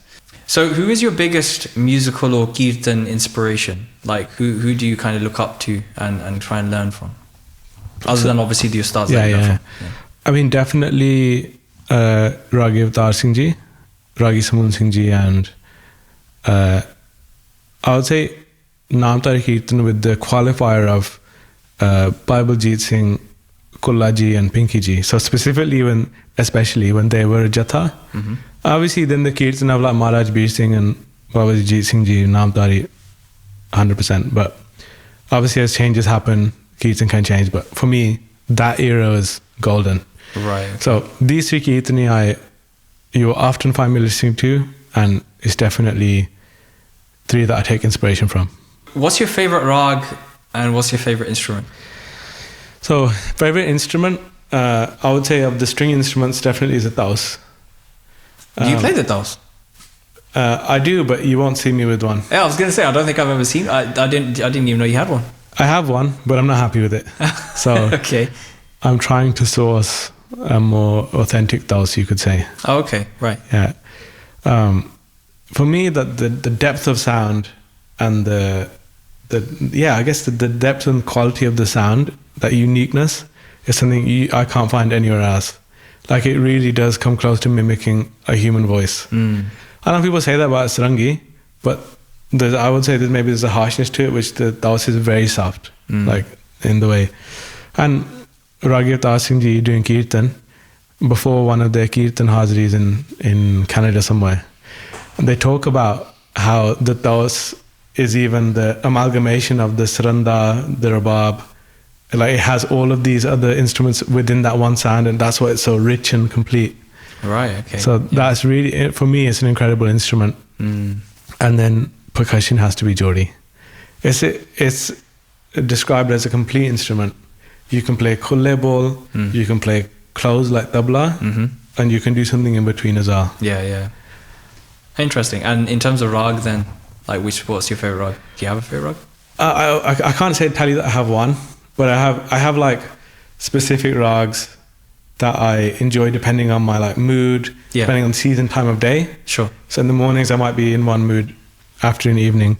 But a few of them like Raag Paraj, Shud Kalyan, Adana, Bahar, Barwa, Kalingra, Sorat, Malar, Desi, Todi, and these kind of things. I could probably name a few more, but sure, this is the rough like color palette that I'm working with. Oh, okay, interesting. And what are you learning right now in terms of your own portfolio, like your own kind of progression in music? Like, is there a specific Raag you're working on or a composition? So for me, learning at the moment has been on pause since like February. For me, like rest has been really important. I had a cold or COVID, who knows anymore. I had something in January, pretty much straight after we recorded. Yeah, you weren't well when we were recording. I had a sore throat during that time, and we were discussing whether it might be best to put it off the recording. Yeah. So my voice was already sore then, and I was losing it. Shortly after, I lost my voice, and from then until literally, I'm not joking, last week, my voice has slowly been coming back. But I haven't had the ability to even work with it yet. So for me at the moment, learning and a lot of other things are on hold. So we try, and keeping your health in check is really important. So trying to do that, and then when I'm able, I definitely will be carrying on. And what type of things do you look at from your health perspective? Like, how do you keep an optimal singing condition, I guess? Optimal singing condition is just optimal health. Right. So, having good cardio, lung capacity, but just really overall health. Yeah. So many things affect everything else. Now, with singing, your body is the instrument. Yeah. With tabla, I can buy a new tabla, I can change the top, I can tune it differently. I can enhance it however I want. With singing, it's just you. It's so much more vulnerable in that way. Yeah. People really get to hear you. Yeah. But now that your body's the instrument, you have to tune the whole thing. So making sure you're in good health, hydrated, all these things. Do you have any like specific rituals that you do before you go on, onto a stage or? No, to be honest, I'm mostly against like even having them. Yeah. I feel like most people would rather do a specific ritual than just put in the enormous effort, and it is an enormous effort to stay in good health and maintain practice. It's harder to do these things every day than thinking, if I do nothing, but then have a specific tea before I sing, my voice will be perfect. But really, you want a voice that is perfect all the time. So that then requires daily maintenance. So I personally don't really have any rituals. When I have a sore throat, sure, like steam inhalation, warm things. This is nothing specific to me. Sure, yeah. But otherwise, I eat what I enjoy, and I don't really believe in holding back in terms of like, oh, I need to sing, so I shouldn't have X, Y, Z. So obviously you've had the amazing blessings to have the company of saints, through Sangat. So have you learned anything specific from that kind of Sangat that you feel like has aided in Kirtan? I would say so. I would say so quite a lot, to be honest.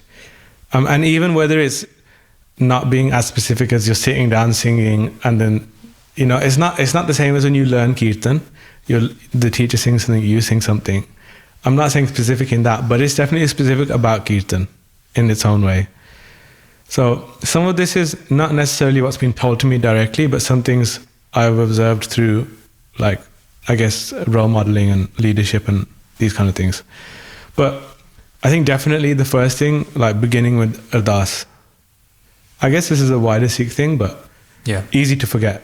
You're going to do Kirtan. And even before Mangacharan, and it doesn't have to be when you sit down. It can be when you enter the darbar and you're going to have a hazri. Yeah.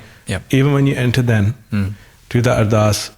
Make sure your mindset's in the right place. Mindset, even this discussion on mindset is so big. Who are you doing Kirtan for? Why are you doing Kirtan? Who are you doing Kirtan for? My answer, as with most things, is for me. Again, it's that I try to think about that Guru Sahib or the Sangat or the Gurdwara, they don't need me. I'm of no need to anybody, but those things are useful for me. I need them. So in that perspective, then, the Kirtan is for me. It's my ardas, again. So now drawing back everything we've been talking about. Yeah. It's my ardas, which means it has to be my language. It has to be the things that resonate with me. It has to be a shabad that I've reflected on. It should be. I can't say that it always is. I'm getting there. I mean, that's my journey. That's my goal. Yeah. But on a good day, this is what it should be like. So it almost sounds like from what you're saying, the summary I would kind of make from that is, when you do Kirtan, you're basically sharing your ardas with the Sangat. As in your like kind of praise of Maharaj Waheguru through the Kirtan, and you're sharing that with the Sangat rather than, like you said. Yeah, I guess I never. I personally never thought about it like that, but that is definitely we could say valid way of putting it. So, yeah, and then keeping it internal focus, as I've probably spoke about a lot, but even to be honest, for me, so far as like even controlling your eyes or like controlling your senses in that time and understanding where that dhyan needs to be. I'm not going to say for everybody what that should look like. Yeah. But for me, I know that I'm distracted by things. So sometimes it's harder to close your eyes. Yeah. Even if you can't close your eyes, focus on something which is bringing you back. Like, for example, the jyot in the darbar, I love them. Like candles, jyot. It's something you can look at and it only reminds you of like God. It's that you're looking at the spark, you have the spark of God inside you. There's a nice little loop you can get into in your reflection there. So on those moments where I'm too distracted, I can't even close my eyes, I try and see, is there a jyot? If there's not a jyot, is there a photo I can look at? Is there something that can hold my attention if I can't close my eyes? Obviously for me, closing my eyes is if I can do that, this is great. And to be honest, I think the more like in tune you are in that moment, in that flow state, in that, like, you're not even thinking about the Kirtan, it's happening. Like, you've started, but now it's happening. I feel like naturally your eyes will close. And I know that people are going to have very different opinions on this topic, and that's fine. I'm not trying to convince anybody else. No, this is, we're talking about and you. I'm saying that this is for me. This is for me. This is my learning. This is my experience. You almost, like, I think the best thing is when you're not even consciously doing that anymore. You've started the Kirtan, like I said, then now it's happening and you're just a part of it. This leads me to, like, why often is Gurbani Sangeet so boring to listen to? So right at the beginning, we spoke about Raag Darbars, and I was like, why would I not go to Raag Darbar most of the time? It's because like, you're going to hear one thing just done again and again. Maybe it's not done so well, which is no one's fault. Like, there's room for learning, and that's perfect. But I'm talking about just my enjoyment as a listener, not my support of. That's different. My personal enjoyment. Why is it so hard to do Gurbani Sangeet well? Why is, for example, why is Akhand Kirtani Jatha Kirtan? Why is it so easily accessible? Why is it so captivating? And what's everything that's going right? So the answer to all these things are like that emotion. And somebody asked as well on Instagram, somebody asked, how do you sing with emotion? Yeah. But what Akhand Kirtani Jatha do so well is singing with emotion and having that at the forefront. Now to do that, you can't be thinking about which surah am I using, which tal am I singing in, is this bani right, is something else. You can't even be thinking. It should be so muscle memory. You should have done so much practice, you're not even thinking. And that's why then you're not thinking about the word, you're trying to connect with what that means. So now with Gurbani Sangeet, now the tune might not be half a scale and maybe 5-6 notes. Yeah. Now you've got different rags coming into it. You've got specific compositions. If you're thinking even, oh, this composition, I made a mistake. You're out. Like, you're not in that anymore. And then you have to get past all of that, the complex styles, the different rags, obeying them, properly with sincerity. Yeah. The shabad. Then you get to emotion.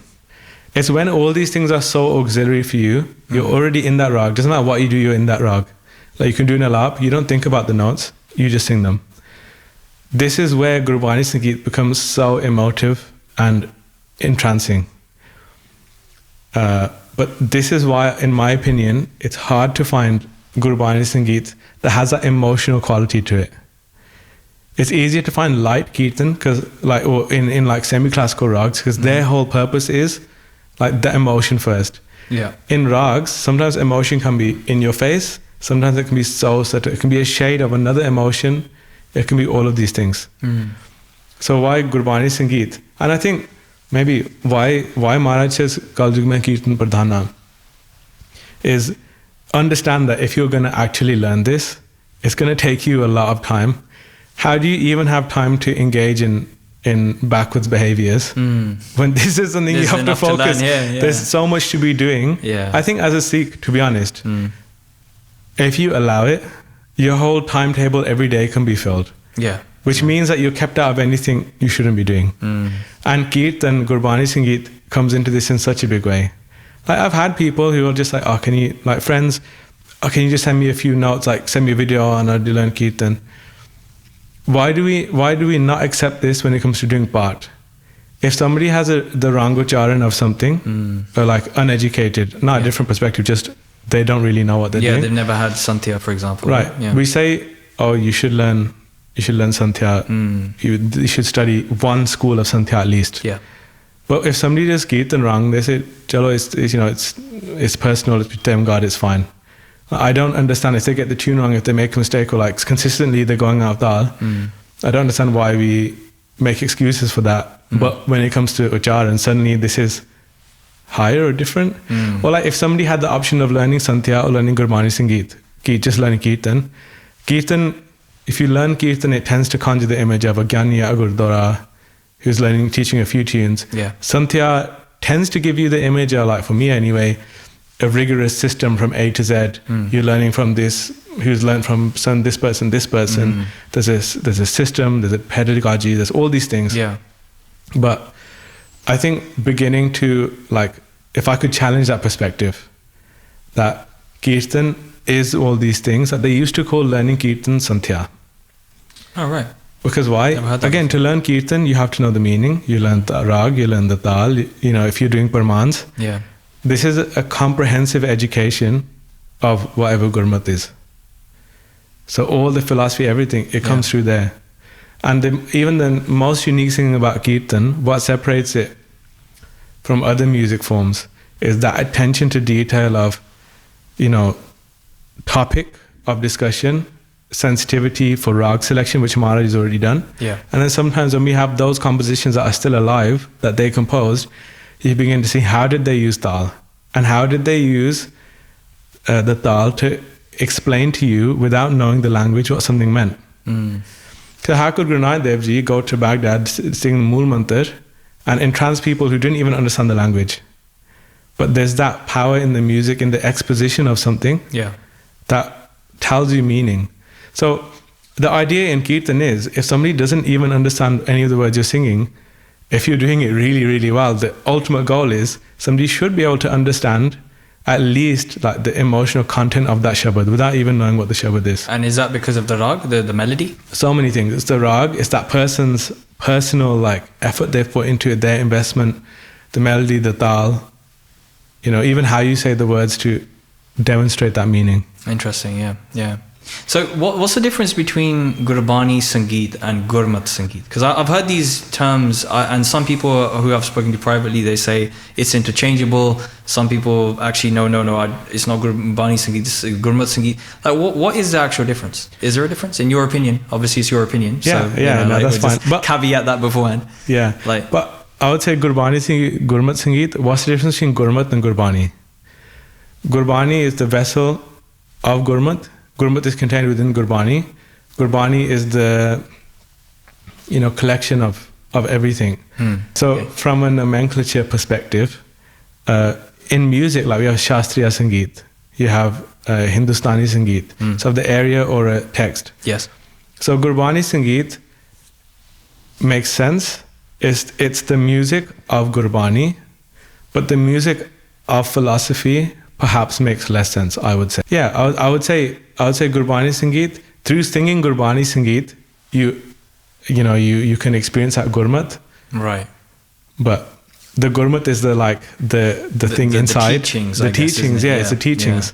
But Gurbani is the whole Maharaj sang Gurbani, and through that Gurmat is achieved. I mean, ultimately, I don't really know how important it is.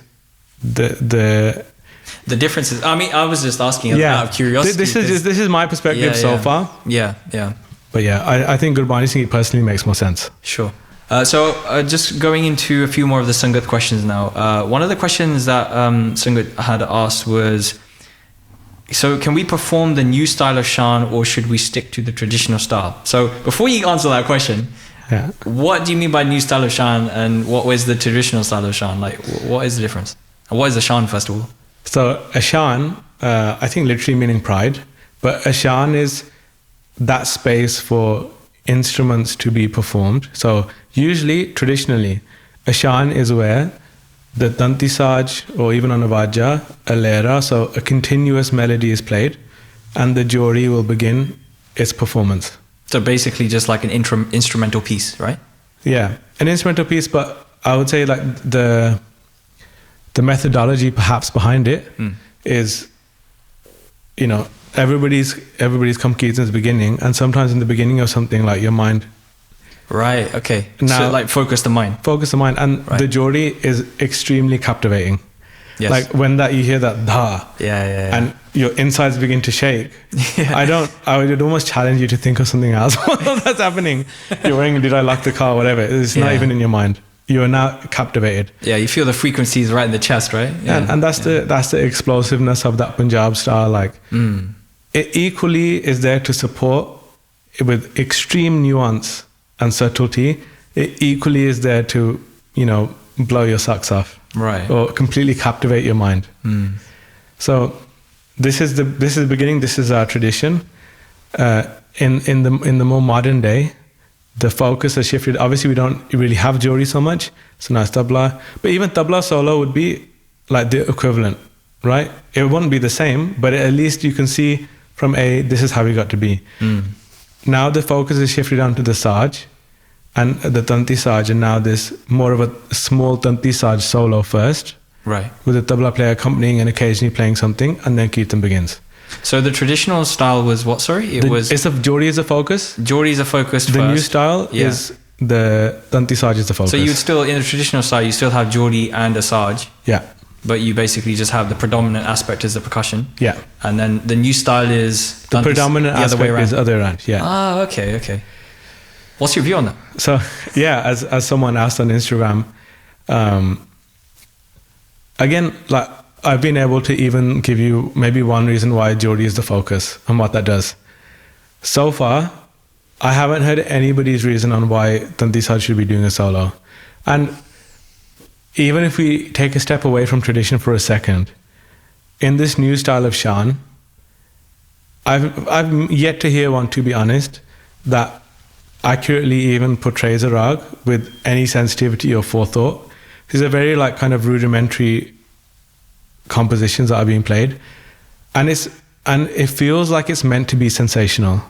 Like there's some aura of like sensationalism, like not in a good way, but how can they like, they're really trying to, you know, grab your attention. Sure. To a very, I would say, superficial.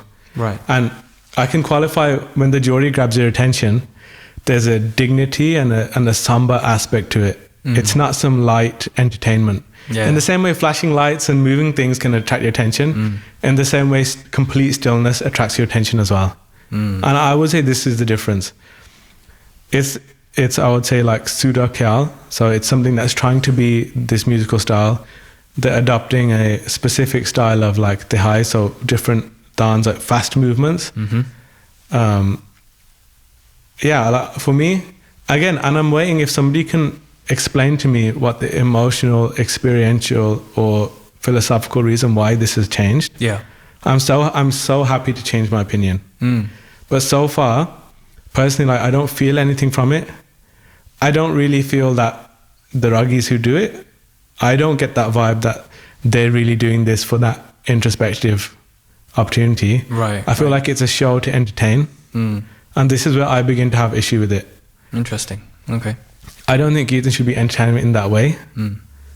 So, can we do the new Shaan? Sure. If anybody can do it well, I'm more happy to listen and revise my opinion for sure. If anybody can equally give me, A to Z or even a comprehensive logic of this is why we're doing this, more than happy to change. But so far, when you listen to older Shaans, first of all, you look at the composition that's being played again and again on the Tanti Saad. You have such interesting compositions which show somebody who's made this has properly understood this Raag. We're not limited to one cycle sometimes. It could be 2 cycles, could be 3, 4, 5. So you can have Shaans with, they're using different numbers of cycles, which is already a thought process which we don't see anymore. Yeah. They're choosing like combinations of notes which show proper learning. They show intention, they show forethought. Yeah. And for me, the way that makes you feel is something completely different. Like it's not this cookie cutter, each Raag we're going to do the exactly same way. Yeah. Each Raag is handled with sensitivity. So for me, I have not seen these aspects. And then when the Jori begins, the traditional repertoire is something that, again, has gone through so much forethought, has traveled like hundreds of years to come. Something that survives for that long hasn't survived because it's a cheap show. Yeah. Yeah, that's understandable. I mean, it's interesting because actually the album that's just released, you did a Tabla Shaan at the beginning of one of the tracks.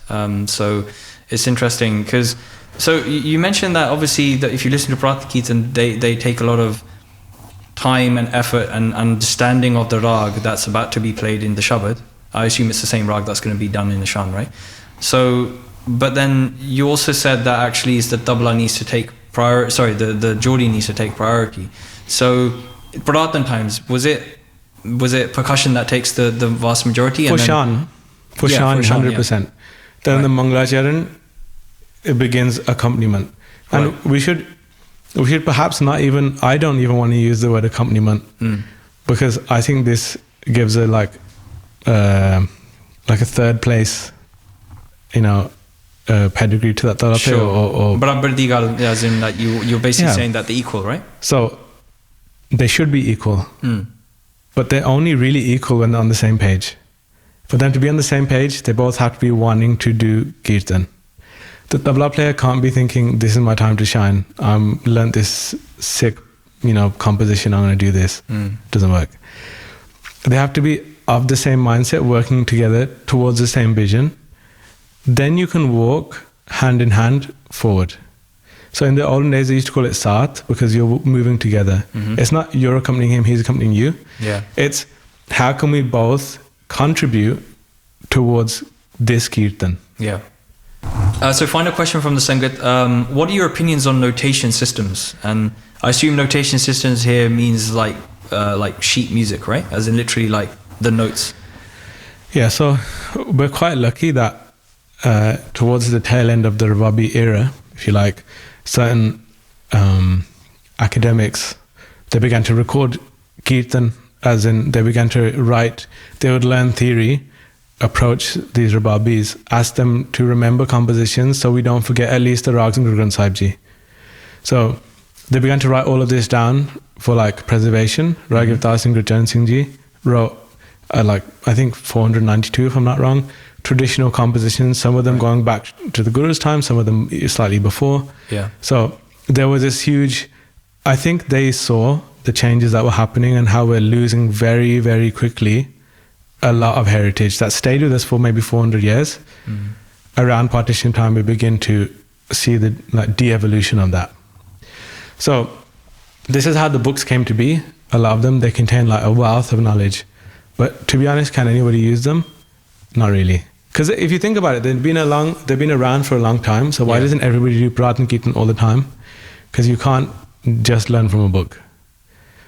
Like, you have to have a teacher that can teach you even Raag Asa, Raag Asavari, all these things. Then, after a lot of learning, you can look at something on a sheet and it will mean something different to you than if it did 5 years ago, you looked at it. There's only so much information you can ever record.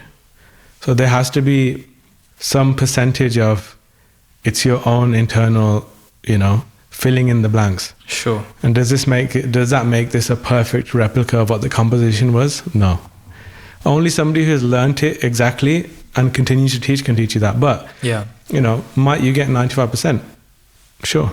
If you've had solid education in that Raag, and you've taken your time in this thing, and especially if you haven't learned that composition, can you find compositions that are a similar age, and then you begin to cross-reference and what other things you can pull together, what are the similarities in these Puratan compositions, and through this synthesis, you can begin to, develop something which maybe hasn't been sung in quite some time. Yeah. But the books are for everybody, but unfortunately, very few people can actually use them because you have to have so much learning first to pick up the book. Sure. Yeah, I guess it's like me trying to pick up sheet music or something, and if I don't understand the notes, then it just looks like a bunch of wavy lines. Yeah. Yeah. So in a typical notation, I'm assuming it's not is it written in symbols then? What does it actually look like? So for us, we just have letters. So sa, re, ga, ma, pa, right? Bisa, sa, ra, ra, ga, ga, or in English, S, R, G, etc. Right. Usually, there's like a key in the beginning, because each author has, sometimes they've tried, they want to capture something specific, so they've given you a key. This is what it means. And even some of the language they use, if you haven't learned, you just don't even understand the language, because it's so subject specific that you can't open a dictionary and find. Yeah. But yeah, it's just literally letters on the page, so thank God it's so much easier than I don't understand Western at all. But I guess now we got videos, so there's many teachers out there who will capture on video and provide notations as well.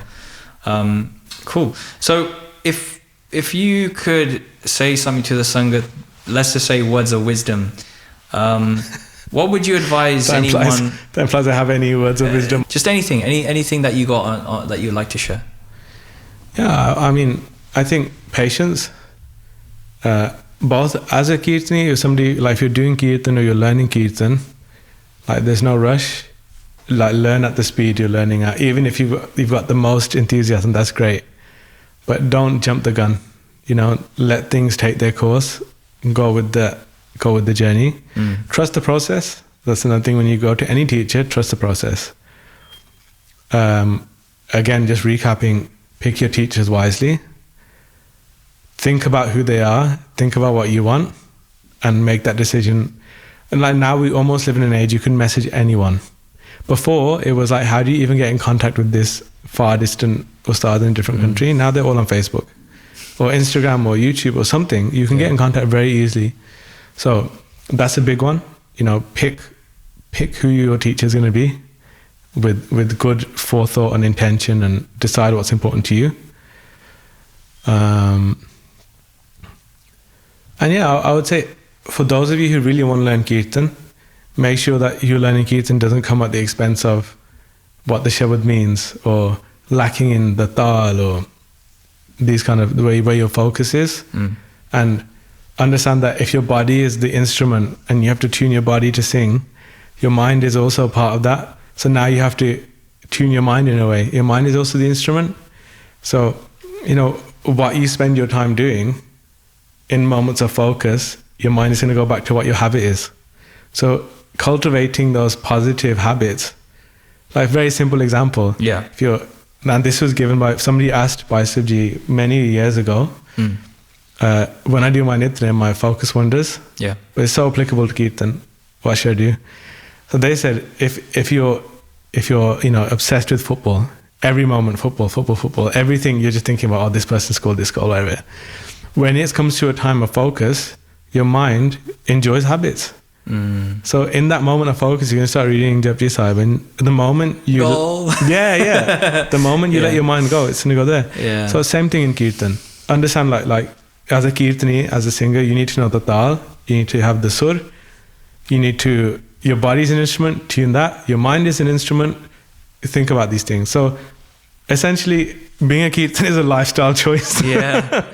And it really does. It encompasses all aspects of your life if you let it. Like if you really want to dive into it, then not to overwhelm anybody. These things happen naturally as you go along and as you're guided through that. But understand that this is a significant, well, it's a spiritual journey, I guess. It's a spiritual journey, yeah. Again, why could it be Pradhana?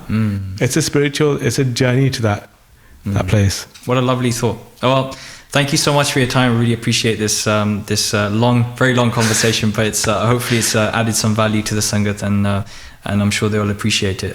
So Sangat ji, definitely go and listen to the 2 albums out now by Gurpreet Singh ji Chandan. And Gurbani Sangeet or Gurmat Sangeet, whichever way you want to look at it. But yeah, please let us know your thoughts. Put your comments down below, and definitely hit the like if you enjoyed this conversation. And just give us your feedback. Really appreciate it. Thank you, Riji. Waheguru ji ka Khalsa, Waheguru ji ki Fateh. Fateh ji.